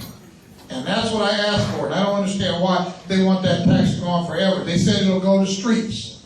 They said it'll go to the police department. But it's actually going to go to the general fund to fix the budget shortfall. The problem is, what are we doing about crime? There's not one person sitting here, and they can take a whole year, and they can't match 1 week that I ride with the police officers on the street. I'm in Lieutenant Teal's car almost every single weekend, 3 days out of the week, riding up and down these streets. The guy that turned the car over right here behind the apartments across from you when they were chasing him. 2 guys that got shot up here, 2 brothers of the same gang. The problems we used to have here in Atchison Village. I was here when you guys were complaining. You know, and we also were dealing with your street. I'm the one that got that street paved around there. But you know, one of the things you have to do, ladies and gentlemen, we're all politicians. We all talk a bunch of garbage, but we never talk the real truth. When a person asks you a question, answer the question, like ban the box. Okay, ban the box. All right, the question was, how are you going to deal with the person who owns a business that's going to check you after the fact? None of that was answered. None of that was answered. Let me just be real clear with you. A criminal needs to be in jail. That's my attitude. After he serves his time and after he's done something wrong, then we can come out and work with him. But if you're around here shooting at people, if you're hitting innocent babies in a place next door, I'm sorry, I just don't have any compassion for that. I'm just sorry. If you're a murderer, if you're a shooter, the other night, I left City Council. I got home. I looked at my other car. License plate was gone. I went, holy cow, what happened to my license plate? So I made a report to the police department. Last Friday, I got a call from the police department. Oh, we saw your license plate. I'm not going to tell you the street, but they saw my license plate. These guys were at a gas station, and follow this one. They had a gift card. And they put the gift card in the pump and called all their buddies up, and they're filling all these people's cars up with a gift card. My license plate was on the back of that car. My license plate was on the back of that car. So am I supposed to feel sorry for that kind of guy? I'm trying to take care of the city's business, and we got people shooting at people, breaking in your house. I've had many people from Atchison call me about the people breaking in. I had a lady downstairs, upstairs, who was complaining about the guy downstairs. So you know what? Listen to the question that's asked and make sure your politicians answer the question that's asked. Not in a roundabout way, but point blank. And the question is, what are we going to do about solving problems? Nobody's answered that. Thank you. Thank you. Oh, one more.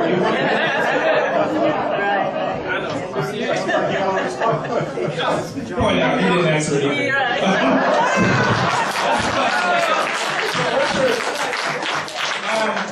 I actually know exactly what you mean, and have been frustrated because my family, we've been broken into a few times, not at our current house, but our other house, and frustrated that that the perpetrators weren't caught.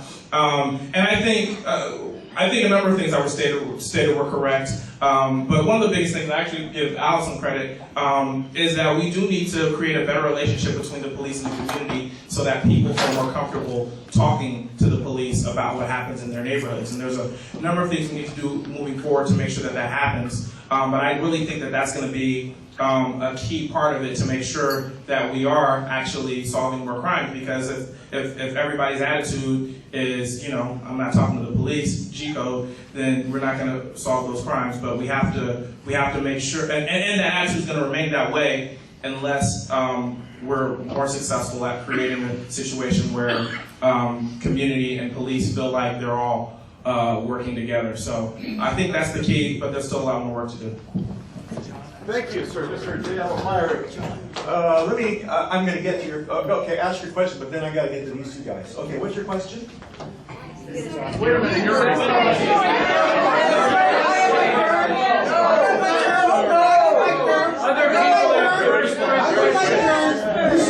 This is for Gilman Bachman. You already had a question. She talks about crime, reducing crime, and yet yours, the police chief, not enforce the law on illegal aliens, the drug cartel, the MS-13. Matter of fact, you would pass an ordinance banning the police chief from giving information to ICE, FBI, and Homeland Security. And plus, when the checkpoints were stopped in 2007, you said it was a good thing.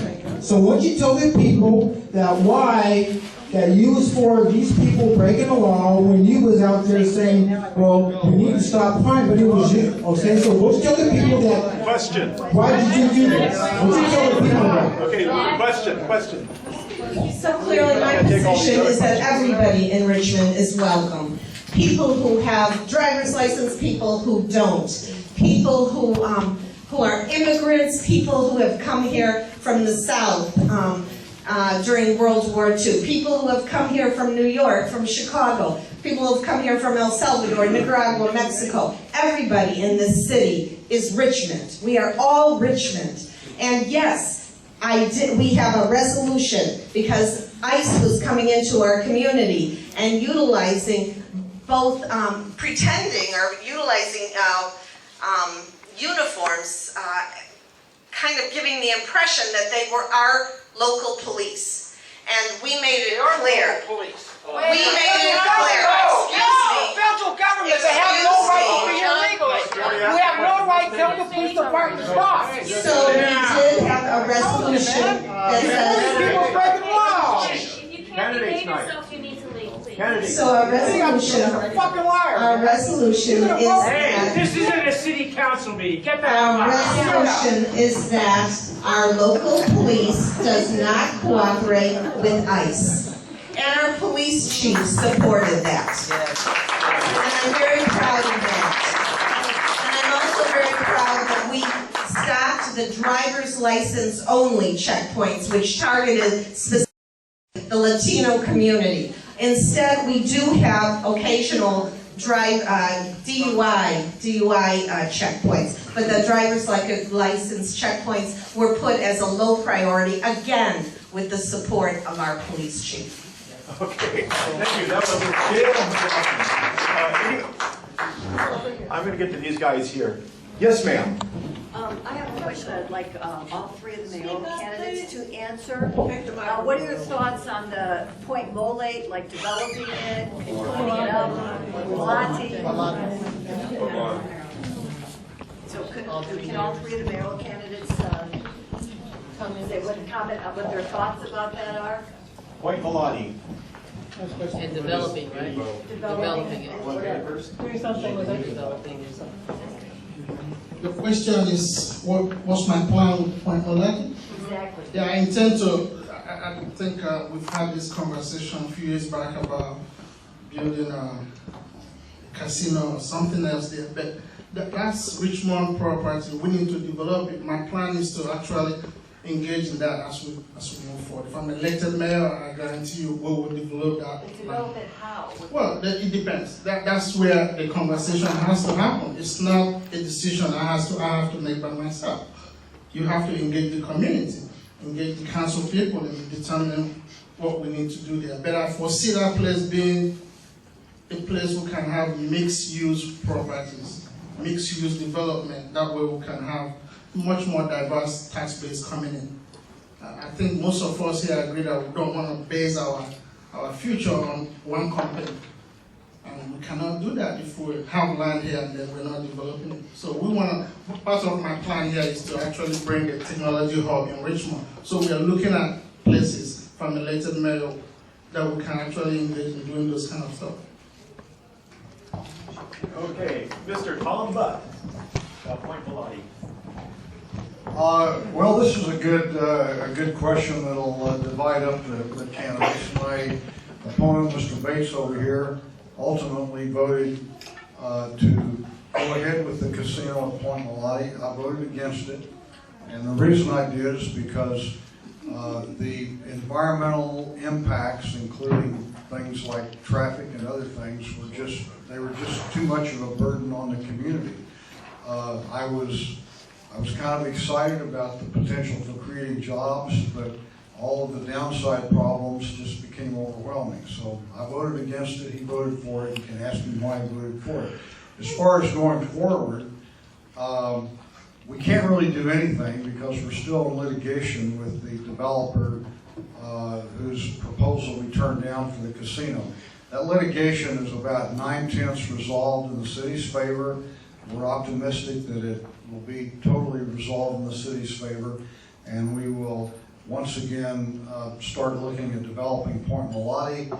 And I support a concept that's essentially the same as the original reuse plan we adopted. It envisions a shoreline park in the Bay Trail along the water.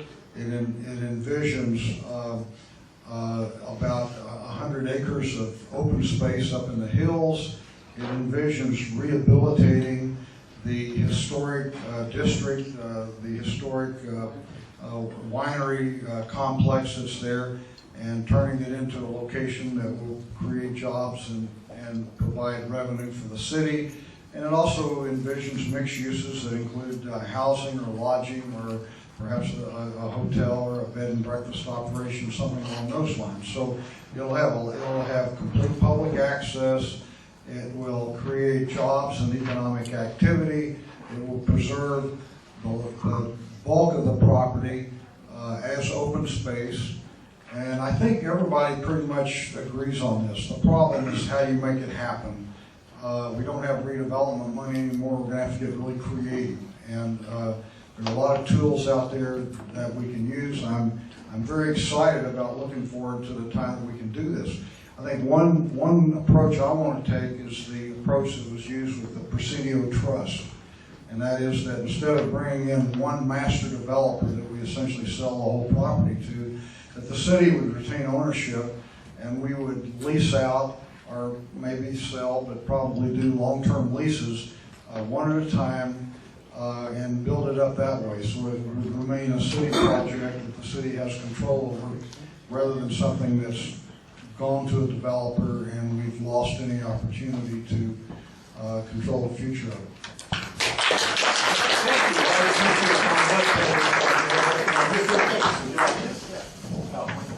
Thank you. When Point Malati was first envisioned, there were 6 votes on the council that proceeded toward the casino. Mr. Butt was one of those votes. Mr. Rogers, Gary Bell, Councilman Griffin, Mendel Penn, and myself. We had 6 of 9 votes. When we acquired that property for $1, it came about as a result of Congressman George Miller. Not George Miller, but Ron Dellums. In that bill that gave not only Point Malati to Richmond, but a host of other government facilities or cities all over the United States. The primary clause in there was for economic development and job enhancement, which meant that all of those bases that were closed and were acquired by municipalities, that was a primary objective. When we looked at the casino, it gave us an ideal situation of some 20,000 employees. Now, some of you got education, and you could probably get a job almost anywhere. But can you imagine in the city of Richmond, 20,000 jobs with people without education would get a decent salary? That was a beautiful idea from my perspective because it covered much of our unemployable individuals. As a result, it went to an advisory vote, and it was a closed vote. And we had the casinos from Reno, from Vegas, the card club. And people want to talk about Chevron. Oh, you're spending all this money. Hey, 4 years ago, the card clubs came in here. They elected the mayor. They elected Jafunka. They elected a whole list of candidates. Nobody said a word about all of a sudden the big money coming from outside of the city. And they don't even live in Richmond. They don't have a factory in Richmond. That was corporate money. corporate money. Now getting to the question that you asked, where do we go from here? The casino obviously is not a possibility, but did indicate that we have litigation of several $1 million. Upstream gave us about $15 million and they got nothing out of the deal. So they filed a lawsuit naturally. So the courts have leaned in the direction of the city. But once this settlement is resolved, we have to look at a comprehensive development there that will include housing. It's one of the most beautiful areas in the city of Richmond. Housing overlooking San Rafael and the Bay, San Francisco. Then we need to look at some development that's going to create jobs. Mr. Budd talked about open space, open space. Upstream had a beautiful plan for open space. 156 acres. The shoreline was devoted to open space. But open space for who? For people who live outside our city? Richmond is not a position, in my opinion, that we can afford open space for the whole Bay Area without employment and development. We need a tax base and we need jobs. Open space don't give you but 1 or 2 jobs. Look at East Bay Regional Park in Point Pinole. Count how many people work there. That's 662 acres undeveloped. And I'm telling you, if I'm the mayor, I'm going to look and fight for development that provide jobs and revenue. And we can put in some open space, but open space should not be the dominant factor in a city that you got one of the most unemployable and the highest rate of unemployment in the city, in this Bay Area. We need our people, and your kids and grandkids and others, working. And that's the position I would take, and I hope that I can get a council that will support that viewpoint. So thank you very much. Thank you, Mr. Nathaniel Bates. And we have a question. Who is the next one in line? Karen Wargo had her. I don't know who is first. I'm going to try to take them in order. Go ahead, take them. Okay, go ahead. I'll take these guys. Go ahead, sir. What's your question? Hi, thanks. I want to thank all of you guys for being here because I know it's probably a lot of overtime kind of thing. I'm going to let the mayoral candidates rest for a minute. I'll ask this of city council candidates. I saw in the BART station there was a project for I think it was like a Cybertran. Looked like a light rail vehicle that would go to the projected Lawrence Livermore Lab kind of thing. And to me, it seemed kind of like it was almost like segregating the Richmond BART station. The plan didn't have it stopping off with anyone from the laboratory at the Richmond BART, and not really cutting through anywhere near Atchison. So I was just wondering, has any thought been given to altering the plan so that the train comes through closer to our area here in Atchison, perhaps through the Greenway? Thank you. Does anybody? Yes, the mayor wants to answer that question. The Cybertran plan or idea, concept is not approved yet. It's a group, a nonprofit or actually a for-profit company that has really pushed this forward for Richmond, and many of us supported the idea for some place in Richmond as a pilot project. They don't have money for it, it hasn't been funded.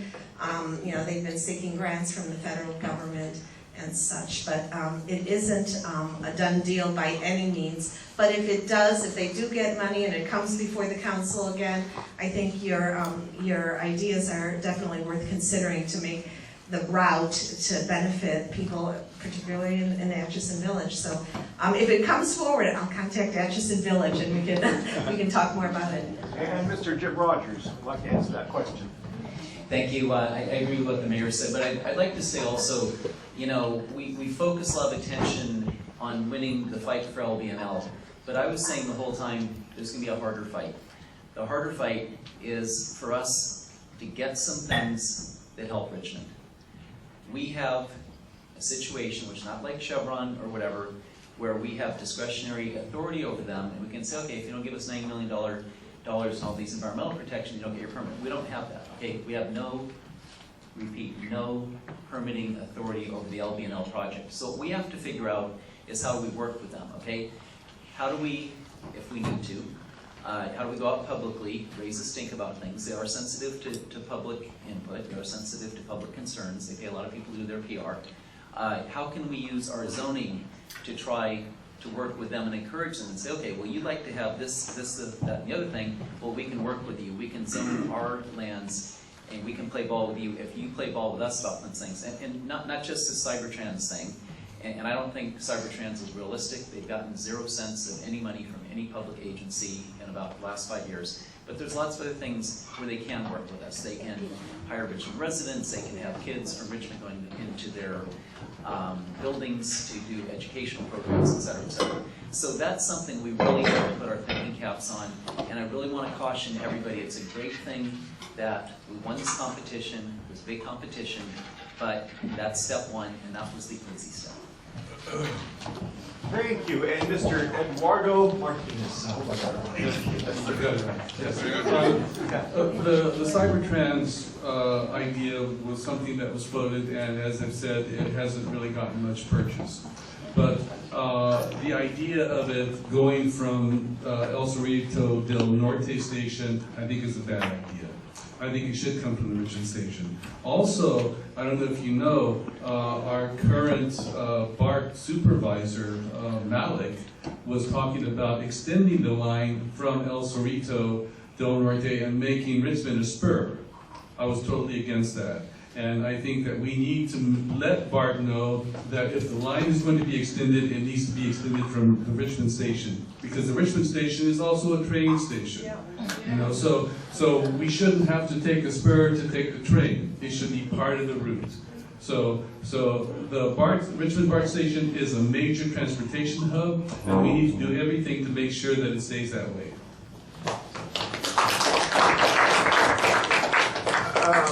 Do you want to take a minute, Eduardo, or?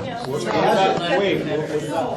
You want her to go first? Yeah. Okay, Jesus, go ahead. come Ask on. your question. One or the other. Your turn. Regarding Point Molate, I have heard that somebody said something about jobs and hiring local people, and also, and I've heard another reason for keeping it as it is because people want to live in this beautiful area, and if we fill it up with a bunch of houses, it won't be as beautiful as it used to be. So it actually draws people into Richmond in beautiful houses if we don't overdevelop Point Molate. But the other thing is that the question is, I've heard that in Chevron, that only 5 to 7% of their employees actually live in Richmond. So if we're talking about jobs, is Point Molate going to really hire a lot? How can we guarantee they're going to hire people from Richmond? Mr. Jim Rogers. When we're dealing with these developments, we need to go beyond what we'd like to see, and we need to think about what's the leverage we have to do. Okay, every project is different. And if you go in and say, we want 40% of the jobs guaranteed for Richmond residents and want this money and that environmental protection, whatever, some developments you may have the leverage, but it's a question of understanding it, understanding the economics, and figuring out what it is that we can ask for and what it is we can get. And I'm all in favor of us asking. I wrote our original Richmond requirement that says that employers have to go out to Richmond employees and give them first shot at jobs. Okay, I did that back in the 90s, so I'm all in favor of that. But we have to look at these things case by case, and we have to understand what is the economic rationale. And I agree with you that we should have open space out of Point Molate. It's beautiful, I go running out there, but I don't agree with you if you tell me that there is a 4-mile-long strip there and that we can't find some space to put in well-done commercial development. I think we can have our cake, we can eat it too, we can get the jobs, and we should try to do that. It may take a while, given where the economy's at, but we need to have both. Thank you, Mr. Jim Rogers, and Gail was also like to answer that Yes, question. Point Melati has been really a big project for me because I was really the core member on the council that opposed the casino, and with the community, we really defeated that casino option. Now we have an opportunity with Point Melati. In terms of the jobs, we have a LEP, or local employment program, that requires a certain percentage of residents in any project that the city contracts of a certain size, and certainly this would fit into that, would have to utilize Richmond residents, and that's overseen. And I believe we could even get a higher percentage than our local employment program has. In terms of the vision for Point Melati, revenue generation can come by really sustainable projects, like an open air market, like something creative, like a performing arts center, renovate those new buildings, put our young people and our whatever age people to work on building it, but also in the finished product, in the operations of the projects. And a lot of open space, a healthy thing. Draw in those visitors so they spend the money, and the city does get more revenue as a result of the project. So that would be a thimble of what I would like to see. Thank you, Gail McLaughlin. Eduardo Martinez would like to answer that question. Yes, I think a major problem that Richmond has is that we let developers come in and make projects, and their projects are always on the water. We need to direct the developers to develop our center. We have a downtown that is dead and needs to come alive. And we need to make sure that developers come here and help downtown become alive. So we give them incentives to come and to build in downtown Richmond before we start developing the shoreline. Once we have a vibrant downtown, people will be coming. People will see the jewels that we have along the shoreline. And we won't be making the shoreline private jewels for the people who can afford the houses that will be lining them when we have the developers develop along the shoreline. So we need infilling. That's what we need to do. Thank you. That's Eduardo Martinez. Anthony Creer would like to answer that question. Eduardo, he kind of took it where I want to take it. Our downtown is suffering. Our downtown is suffering. We know that. Our shorelines are beautiful. I would have loved to seen a casino there, because with the casino comes hotels. With the casino comes other businesses, homes, and other things like that. Now we're going back to square one.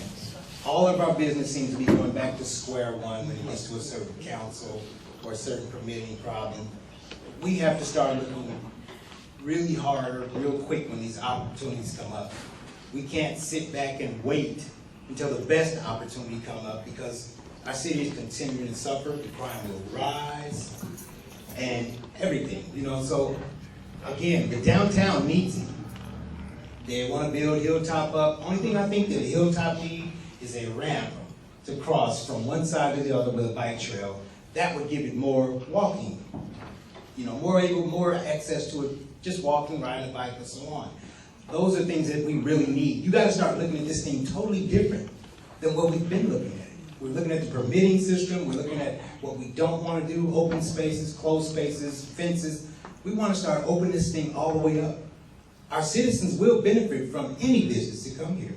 We've got Whole Foods, got a warehouse here, but they won't put a store here. We got to make them put a store here. We got to come, when business comes, we got to get a benefit from it, but we also got to let them come in and do business. We have to look like we want to do business. We have to have a council that understands that business is how we're going to grow. Tax measure U means you are going to pay the taxes for everything else. It's going to go to your general fund. It's going to just constantly go on. Your kids are going to be paying that U tax again. Remember, U taxes means you. But the businesses, let's get the B taxes, the business tax, where the money is unending. Well, business just keeps growing and keeps growing. There's a downtown that's dead. Nobody's addressed that. Eduardo, thank you for bringing it up. But that's my platform, is to build the heart of the city. Our city has no heart. Again, our heart is the crime. Everybody says it, the crime. The crime is our heart. We're known for it, and we own it. Let's put it to the side. We own it now. We're done with the crime. Let's put business back on the front burner. Let's give opportunity to everyone. Everyone who comes here. We're going to China to get business when business is knocking at the door all the time. They don't hear it. Like Corky Bousse says, nobody's talking about it, but they don't hear it. There's knocks. Google, I remember years ago I had a barbecue restaurant on Cutting Boulevard, and I missed an opportunity to barbecue something for Google. They claimed, hey Anthony, what about barbecuing? Oh, that job's too big, I couldn't do it. That changed my mind about business. Those businesses are here, they're knocking. They're looking for an opportunity. We gotta let them in. You know, our spaces are beautiful and they're gorgeous. I'd like to see a cruise ship park around here somewhere. We're between heaven and earth about everything. You know, we got the wine country on one side, we got San Francisco and San Jose on the other side. And they need a cruise ship to park here, to drop those people off to do business, to stay here. Vallejo was touting yesterday about their hotel because their hotel attendance is up because of the ferry. Just think what a cruise ship would do to Richmond. I'm looking at that kind of thing. I don't look at these small things that we're trying to throw things in the garbage because of this and that. But there are bigger things out there that these candidates aren't talking about because they just want to get in and keep it small and keep our community small and fenced in. The world is looking at us and we've got to make the change. Sorry for taking up so much time. Thank you. That is Mr. Anthony Greer, our candidate for City Council. I want to get to these guys who are trying to ask a question. And please, Mrs. Wargo, it's finally your turn. Finally, my turn? Yes, ma'am. What's your question? Well, a few of the speakers tonight touched on one of my major concerns, and that is that the council is a deliberative body that would make better decisions if proper procedures are followed.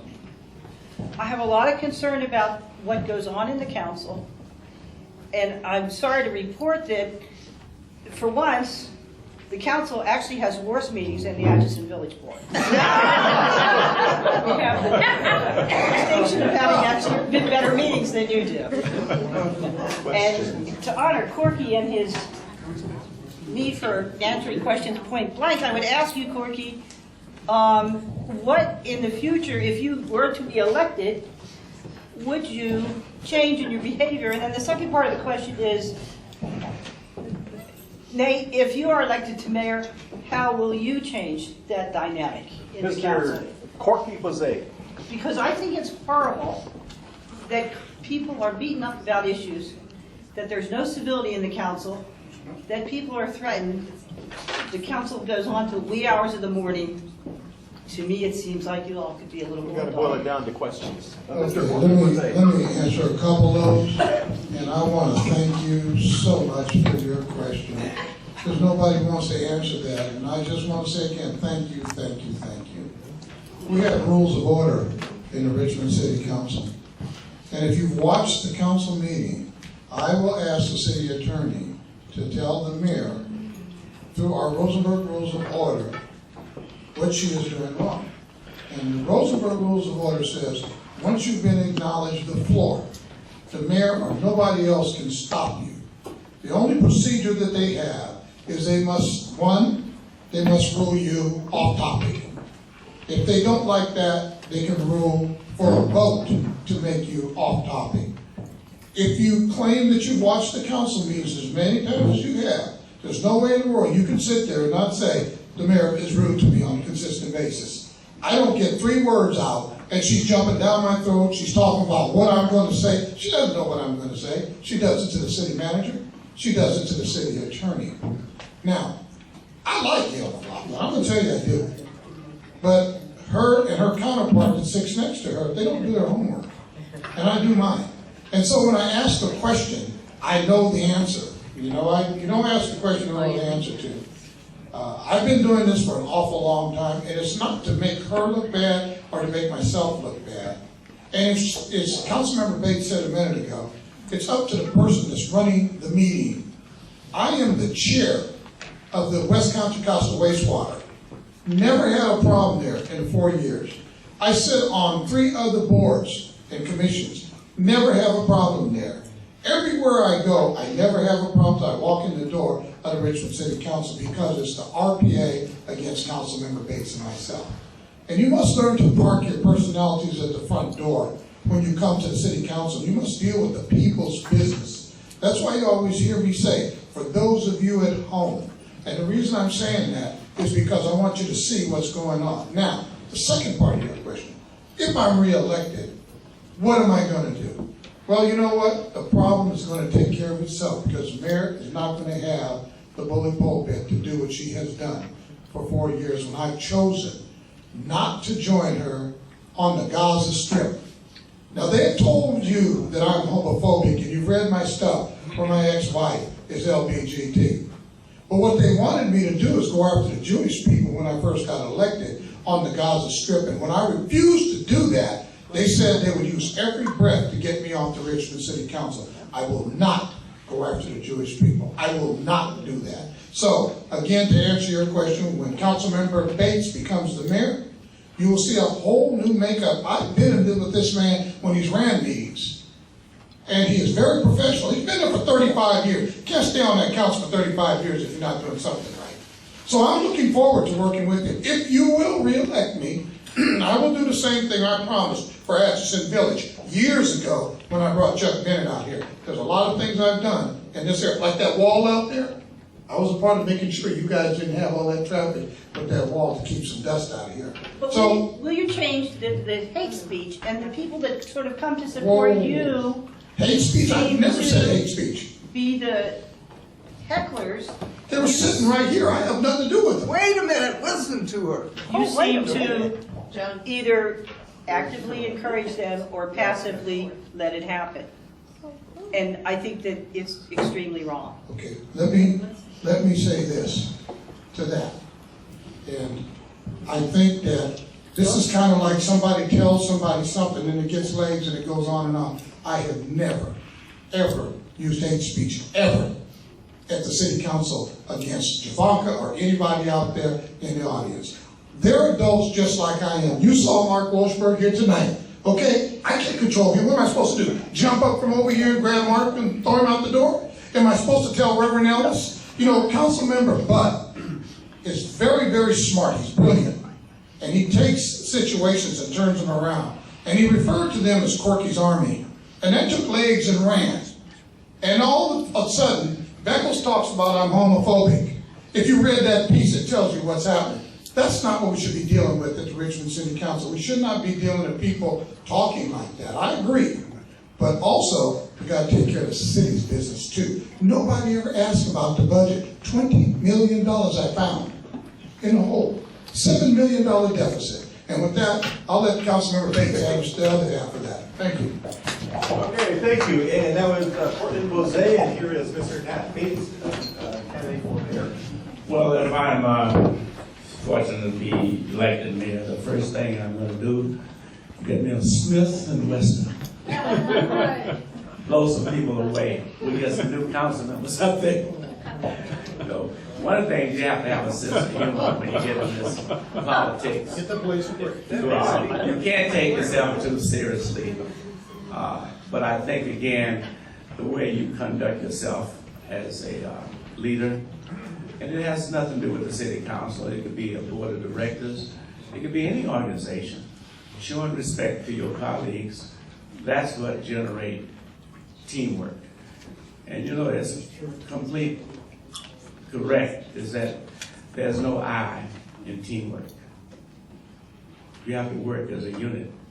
And I think that irrespective of who's the mayor, if they demonstrate respect for others, don't interrupt them, allow them to conclude with their statement, then the council will function a lot smoother and better. A lot of it has to do with just plain experience. I've been in this business for 35 years. If you look at our public safety, they consist of Councilmember Murray, Councilmember Bouzet. They are two competitors for the council seat. We don't have any kind of disruption. Nope.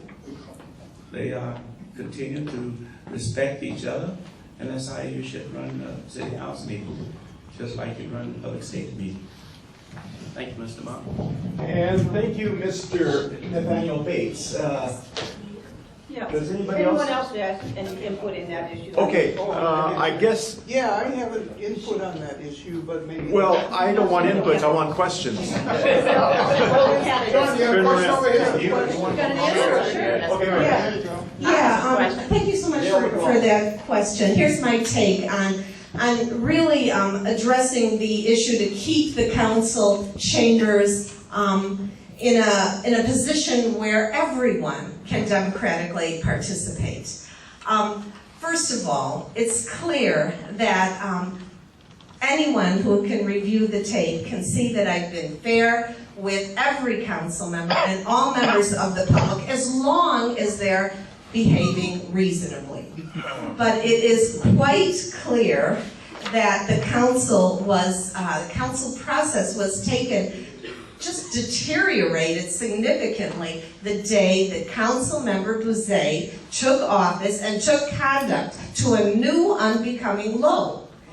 And he has not only done it himself, but encouraged those in the audience. And this has been the process that we have had to deal with. I have been very tolerant, but I have had to deal with certain behaviors in such a way that allowed us to continue business. And behaviors, I mean really outrageous behaviors that no city council in the country would deem as appropriate.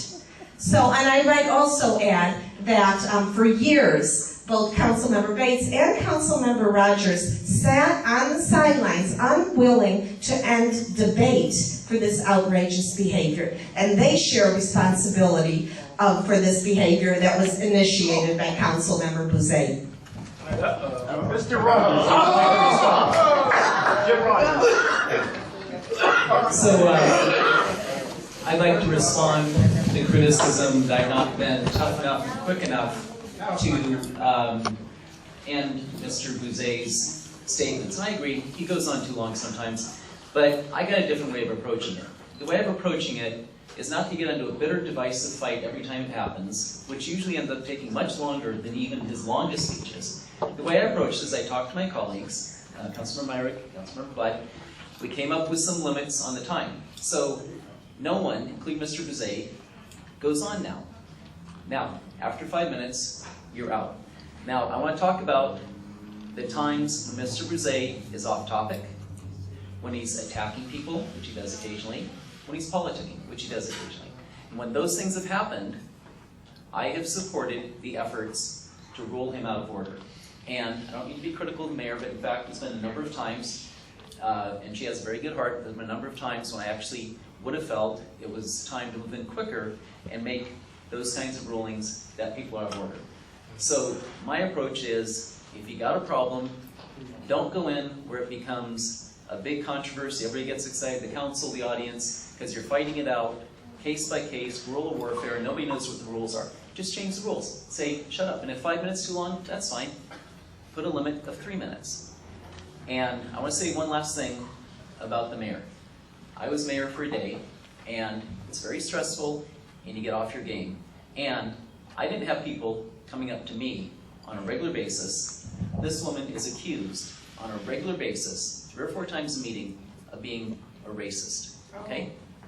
Now, she is the last person in the world that one should accuse of being a racist. But I just want to say that if that happened to you, are you really going to be on top of your game? Okay? There's things she does I disagree with.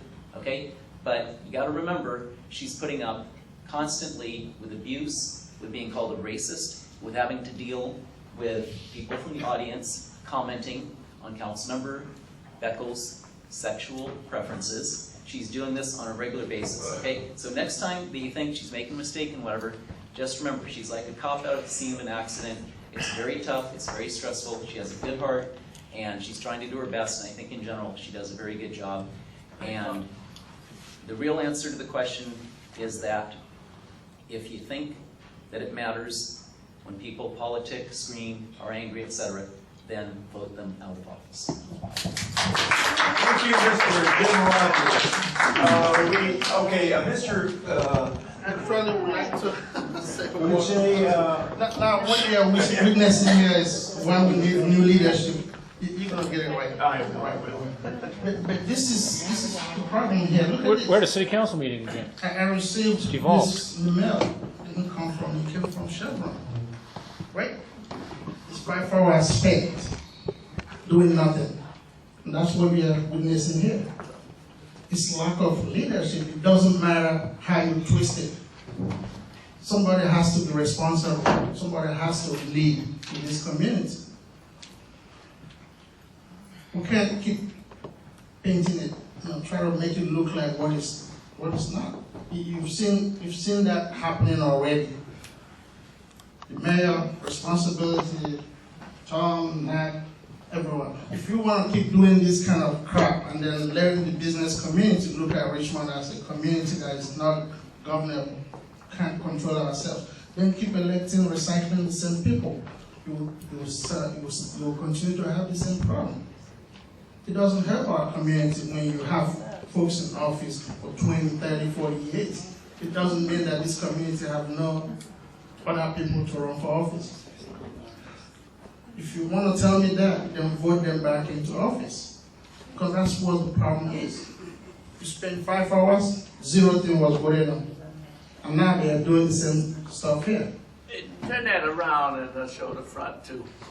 No, we don't need to show the front. No. This is what you need to see, not the front. Now we're curious, what's up there?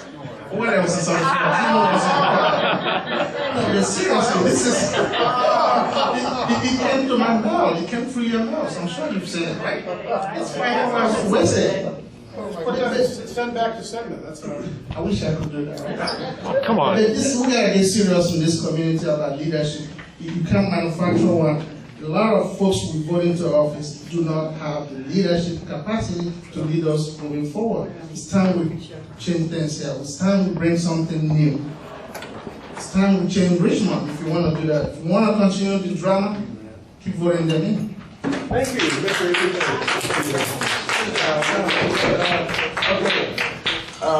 You're going to be able to ask your questions, but I just wanted to point out we are getting close to 9:30, and I think that some people might get antsy. So I want to make sure we just hit the questions, get the answers, and finish up. Hey, you have a question. Yeah, I have a question. I'd like to change the subject. Okay, the guy in the shirt will be next. Ask your question. You had, because why can't we put a casino out here on the parkway where it's undeveloped land? Point Melody is beautiful. I mean, and if you want to do like the studio, it's beautiful there too. Put the casino out on the parkway. Where's the question? Is that your question? Don't you need a developer? We're trying to get through this real quick because it's getting late. Exactly, yes, we have a council meeting tomorrow. You can walk home. So, with regard to that statement / question, I think that, there are lots of people who enjoy gambling, that's everybody's prerogative. But, I think that if you're referring to how we can bring money, there are lots of ways to bring money, and there are lots of businesses that are coming to Richmond every day. In fact, they're fighting to come here. So we're not having an issue of not enough businesses coming to Richmond. Richmond is prime for everything. There's a building that Richard Poe owns on the marina. That building is getting filled up right now with tech jobs. And I spoke to him, and there's one particular employer, just one out of all the many that are getting ready to come into that building. Just the one is going to be hiring 25 people. So we're talking about lots of jobs. They're here. I think that for me, I didn't vote for a casino, and I would never vote for a casino simply because it's what the community doesn't want it.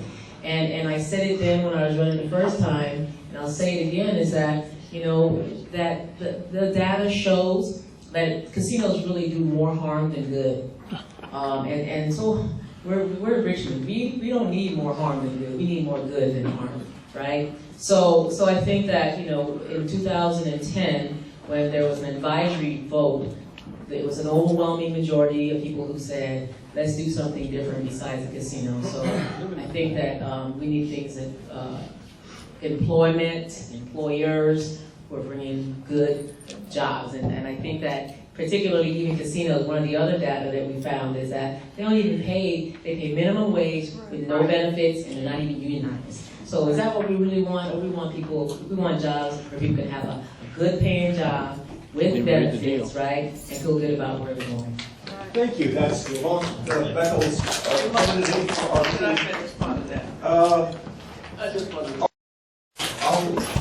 okay, go ahead. Well, Mr. Hey. to be honest with you, there are only two people on this council that have great knowledge about the casino. That's Tom Budd and myself. We've dealt with it. The problem with the casino is you got to have certain approval from certain agencies, Department of Interior and Department of Indian Affairs. And we had a problem with Senator Feinstein, which is a very dear friend of mine, was very opposed to urban gaming. San Pablo got through because Congressman Joyce Miller was able to pull some strings. And I'll tell you, if San Pablo didn't have a casino, they would be bankrupt. And you talk about crime, there's no such thing as crime in San Pablo Casino. Around those casinos, it's the safest place to be. Safer than the Iron Triangle and a lot of other places. So these people talking about how lousy it is, they don't know what they're talking about. Casinos provide a revenue. Go out to Running Park, go to Cache Creek. The place is packed and people are working and the cities are making money. Now, that's a privilege. Now, everybody that goes to casinos like Reno, Las Vegas, they don't go to gamble. Many times they go for the shows, they go for the entertainment. People should have a right to spend their money the way they want to. And this minimum wage is a bunch of crap. They pay good salaries and they get benefit. They probably get more tips. They get more tips than they do probably wages. Thank you. That's Mr. Nathaniel Bates. Yes, ma'am. Car that's parked on Curry here, a Mercedes. 3R0R589 Mercedes is parked in the private spot or what? On Curry. On Curry? Right here, in one of our member spots. Anybody? Mercedes hatchback 3KOR. We got it right here. Thank you. Okay, I want to let this man have an opportunity to ask his question. Go ahead, sir. So I'll take the mail back to business. I work for a company that wanted to come into Richmond when Safeway left, but they didn't let that happen. They didn't let it happen. So my question is, if you're elected mayor, what is a definite plan? What is a definite plan to attract businesses and to create jobs for youth and young people? Okay, I'm sure this is directed towards the mayors. Mr. Tom Budd. Well, first of all, I'm gonna speak as the only mayoral candidate who is truly in business in Richmond. I've operated an architecture engineering firm in Richmond for 41 years. I've probably hired 300, 400, 500 people that I've provided jobs for. I've also fired a few of them. And every week I have to make a payroll. I've got about 20 people on my payroll right now. Every week I have to deal with that. So I do know a little bit about business. I know a little bit about creating jobs, and I know the challenges that it involves. I think one way that I'm substantially different from at least one of my opponents, Mr. Bates, is that I've always been convinced that the way to bring business and jobs to Richmond is to improve the quality of life in Richmond. And that's a broad thing. That includes public safety, lack of crime. It includes providing amenities like parks, safe streets, walkable streets, the Bay Trail, the Greenway, bicycle lanes, opportunities, that sort of thing. That's why people want to come to Richmond. And our general plan is a very aggressive pro-growth document, the General Plan 2030. It actually envisions of Richmond that has anywhere from 30 to 50,000 new residents, 20 to 30,000 new jobs, and we have actually upzoned much of Richmond to allow that kind of development to come in. So if you improve the quality of life, you provide opportunities for development, people are going to come in and they're going to create jobs. Unlike my opponent, Mr. Bates, you don't create jobs by building buildings at Point Pinole Regional Park. You don't necessarily create jobs by building buildings on the most valuable space you have in the city. That's not the way you do it. Those areas are amenities. They are things that make you want to come to Richmond. You know, late yesterday afternoon, I was over in Golden Gate Park at Harley Strictly Bluegrass. 750,000 people in there for that concert, paying for hotels, spending money, buying things. You know, they wouldn't be there if Golden Gate Park wasn't there. And that's an example of how you build an amenity and it brings business to your city, it brings money to your city. You've seen it with the Craneway.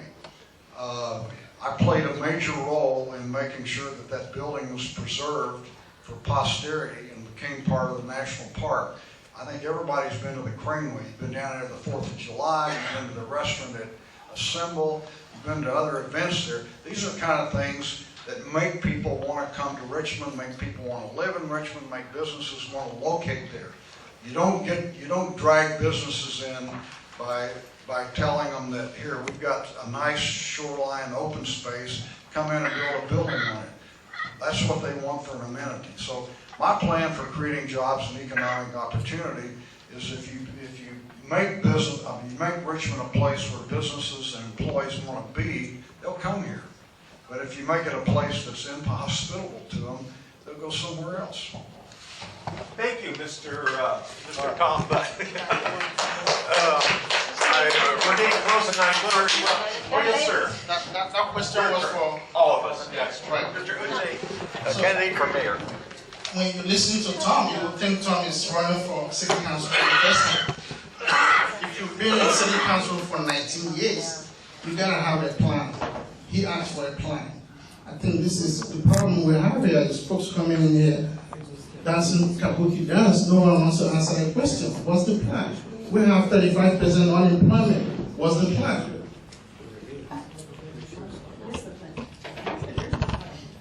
I'm talking and they're talking, so I wanted to allow them to talk. So the plan is this. I think I said this earlier. We have 35% unemployment. How do we get our young folks to start getting employed? How do we begin to train them in computer, learn how to build apps, learn how to code? That's what I proposed earlier in terms of building a technical high school in Richmond. That's how we start dealing with the real issues, not dancing around the issues and sounding good. We need to deal with real issues. If this community is a corporation and they hire you to fix the problem, you can't dance around it and then you get fired the next week.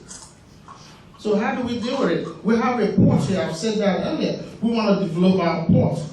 We want to make our port work for us. We have budget deficit here. I've called for comprehensive audit so that we begin to find out exactly what's going on in Richmond, which department works well. Now it has agreed for a comprehensive audit. Tom is against it. These are real issues you deal with in business. He says he knows business. You have to do a comprehensive audit. I think I know business too. We have to get serious about solving the problem, not just talking about it. If we are serious about it, then elect somebody that can work on it, that can actually attract businesses here. It's nothing against Tom, but we have to get serious about solving the problem if you really want Richmond to move forward. Thank you. And Mr. This is Mr. Nathaniel. First of all, if you ask yourself, when you get ready to go and move to a location, what are the criteria? One, if you want to move to a community that's safe, we hear our council member and the mayor talk about the crime reduction. Let me just tell you one thing. Now, one of these council members went out and arrested anybody. The success of our department and the crime is the police department and the city council providing the resources. So first, you gotta get a city that is safe. And I agree with the quality of life. That's very important also. But one of the other very important areas that we have very limited control over is the school department. People will not move into communities that have a poor, unachieving school academic level, especially if they have children. Yet we don't have any control except the collaborative efforts with the school. So we have to work very extensively with the schools to try to bring them up so that the people, when they move in this community, their kids are going to get an education. Education to our kids is probably the primary and most important thing. And if you live in a community that don't have a good quality education, you're looking elsewhere, or you send your kids outside of the school district. And the last is City Hall has to be friendly, cooperative, and expeditious in getting plans and permits approved so individuals can get in their development and start making money. Time is money to business people. That's one of the criteria that they have when they move in an area. How soon can I get my project approved? And if it takes a year, then we're that's behind the 8 ball. So those are 3 criteria I think is important. Thank you, Mr. Monk. And thank you, Mr. Nathaniel Bates. You know, it is getting late. I don't even know if we're going to go to a closing argument. And you just ask your question very briefly, and we'll go through as quick as we can, because we're getting close to 9:30. Who's next? I want the alphabet soup translated each time somebody says the LB, and I don't know what it is. I need to know what the XYZ is too. And although I have an idea of what the Gaza Strip might be besides in Palestine, obviously it's not really the thing, but don't use the word Gaza Strip without translating it. And I now understand that there are at least 2 iron triangles here. One of them's here and one of them's somewhere out downtown. And so, you know, we don't, I want less confusion when you answer the question. Does anybody want to tackle that? No, it's non-productive. I think when the topic came up earlier, I think it's a gauze strip, something you put over a. Oh, it's gauze strip? No, you're confusing her again, Jim. Gaza strip had to do with a very contentious council debate about whether we should be supporting efforts of a flotilla that were going there to protest various things that Israel was doing. It was about 3 years ago. It was a very, very contentious council debate, and that's what the reference is to. And I think you also might have said LBNL, which is the Lawrence Berkeley National Laboratory. Okay, very briefly, we'll go to Mark Beckles. Yeah, I don't want to waste a lot of time. Will you say LBNL or will you say LGBTQ?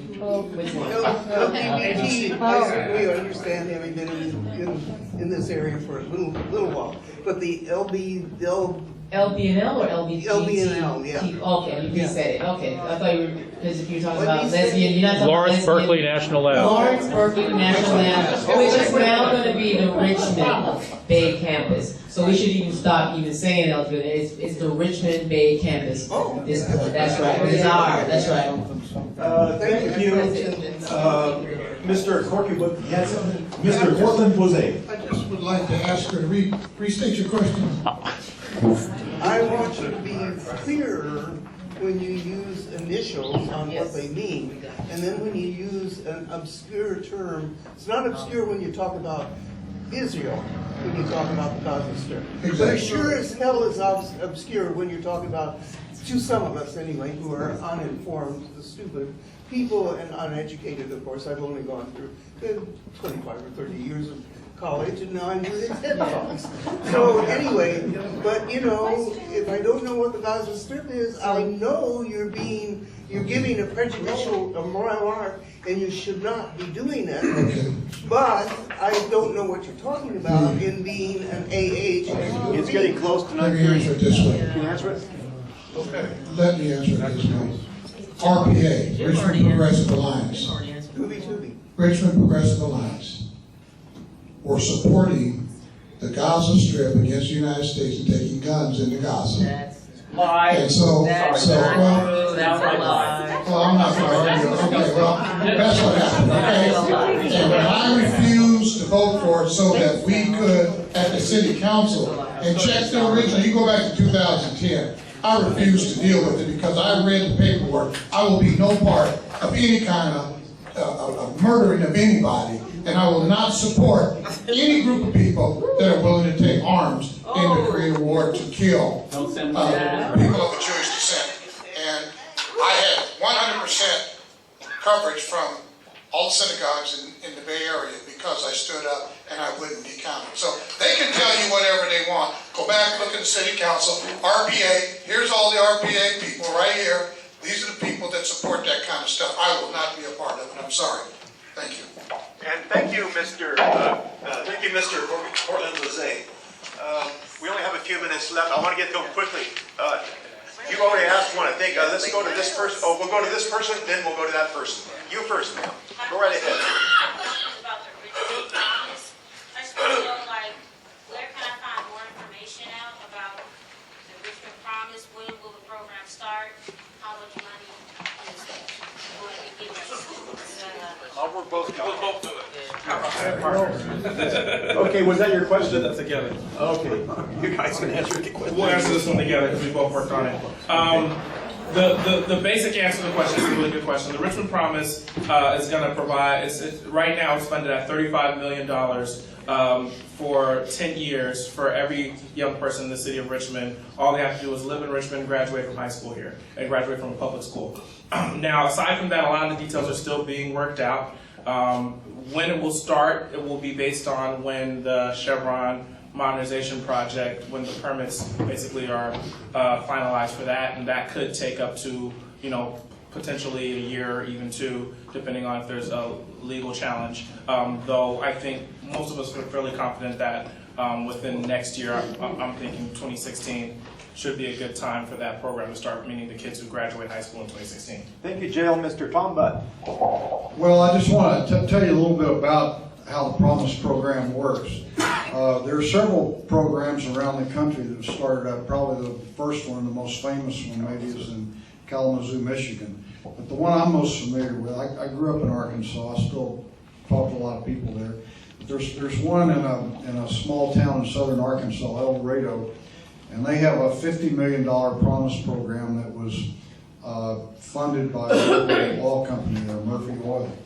And they started it 7 years ago, and they did it actually as an economic development strategy because El Dorado was losing population. It's real hot down there, and they've got some paper mills that smells bad, and people were moving up in the part of the state I grew up in because it's cooler and it's a little prettier. And and there's a lot of jobs up there because Walmart's, the headquarters of Walmart's up there. So anyway, so Murphy Oil Company wanted to staunch the exodus of people from El Dorado, so it started this Promise program. Well, it succeeded in doing that. So many people wanted to live in El Dorado so their kids could get a scholarship that people started moving into the town instead of moving away. But the most important thing it did is it totally changed the culture that people had and the attitude they had about going to college and education. The percentage of El Dorado high school seniors going to college in 7 years went from 50% to 90%. The test scores of the younger kids also took a big bump up. And the reason is because people were, for the first time, everybody was expected to go to college. They were expected to do it. And so they took this to heart. And so I think that when this comes to Richmond, I hope that we'll see similar results, that it will change the culture of all kids in school, because they'll know that at the end of the day, if they get through high school and they make their grades and they can get accepted to a public, to a school, that their tuition and fees are going to be paid. And that's not something they have to worry about. They don't have to worry about their parents not being able to afford to send them to school. They don't have to worry about, are they going to have to compete for scholarships with people that might might be a little smarter than they are. They know they're going to be able to go to college. So we're looking at this as it's a game changer. Just to give you, the number of kids and the way the money is allocated is very, very complex. But to try to simplify it, Cal State universities now, the tuition fees is about $6,500 a year. So for $5 million, you can send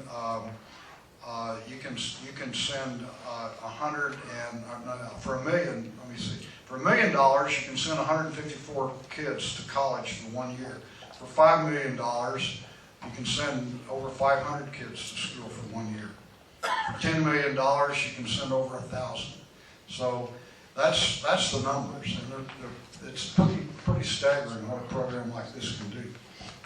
Can I add one more thing to it? Also, there's been a lot of talk about economic development in Richmond, and Tom did a great job of telling you guys how the promise in El Dorado has affected education. We also saw in Kalamazoo, and this wasn't even expected to be a benefit of it, in Kalamazoo when they did the promise there, it had a huge impact on the businesses there, and we had a little conversation earlier about revitalizing downtown in Richmond. The Kalamazoo downtown, look up the Kalamazoo Promise. Their downtown area exploded in the years after they started the Promise because so many people were interested in living in that city, and so many businesses knew that there was a market there, and they came and they migrated to that downtown, and it exploded after the Kalamazoo Promise. So the Richmond Promise can be a game changer. Okay, we're actually running over time. I want to Anthony Greer answer this, and any food left over, why don't you just take it home with you?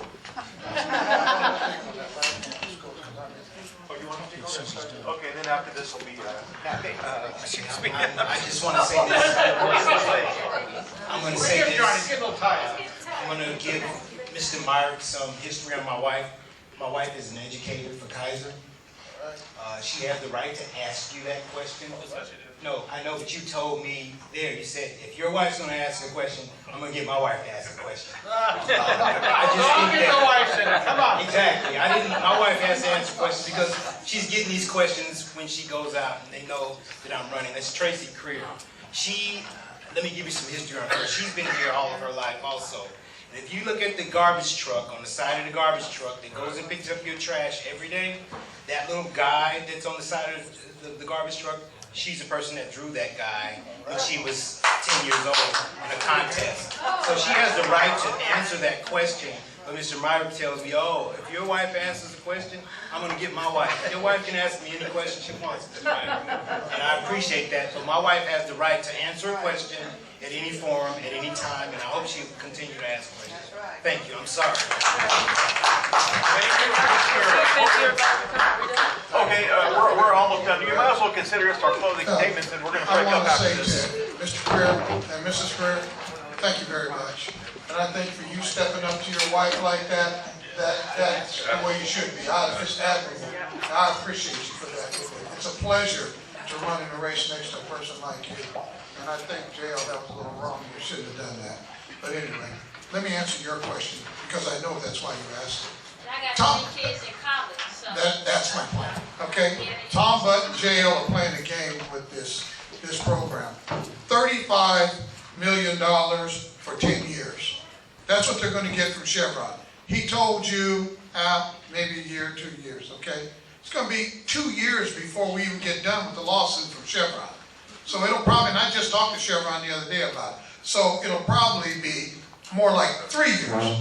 Okay, the other part is, he failed to tell you that if your kid, you were fortunate enough to send your kid to Salesian, or any one of the other schools here in Richmond other than the public school, sorry, your kid doesn't meet it.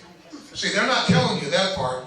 The other part about it is, they never told you what grade that a child has to have in order to get that college money. Is it an A? Is it a B? Is it a C? Is it a D? You know, he says it doesn't matter. You know what I like about this? You know, I always talk in this thing. I like JL a lot. I really do. But inexperience shows every time he says something. You know, he said just a minute ago, that's not true. Well, when the contract was put together, Councilmember Bates talked to Chevron, and if you read the contract, I have a copy, I give it to you. there's going to be a committee put together. And that committee is going to decide how the program's going to work. Am I incorrect with that, Mr. Byron? Is there a committee that's going to be put together to talk about it? No. No, there's not. Okay. Well, then evidently I'm reading a different contract than you're reading. Mr. Bates, isn't there a committee supposed to get together with that? The city council will make that determination once the Chevron receive their permit process. Once again, inexperience. And then all I got to say is I heard Tom Butt sit up here and talk about 154 kids for 1 year. Okay, we've got 4 high schools in here, maybe 5. How many, Don? Was it 4 or 5? In Richmond, we only have 3. Oh, in Richmond, 3. In Richmond. Kennedy, Okay. Richmond, and De Anza. Okay, so I guess, you see, these are things that have not been played out. I like the way you asked that question. Please continue to ask that question. And I will give you the contract with Chevron so you can read it yourself. A lot of this, I'm telling you, is propaganda. And the guy that's the most knowledgeable is that man sitting right there. Don Gosney works with all the high schools. So I just want to tell you, thank you. All right. Thank you all. I really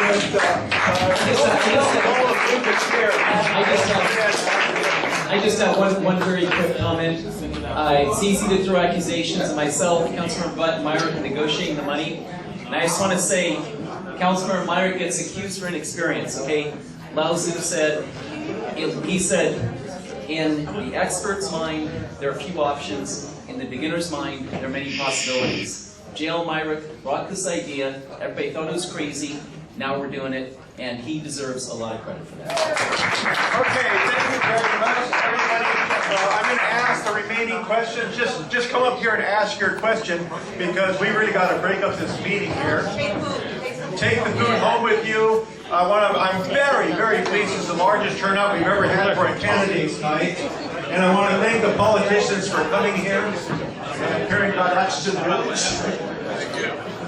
And help yourself to food. Anybody wants to hang around until 10 o'clock is welcome to do so.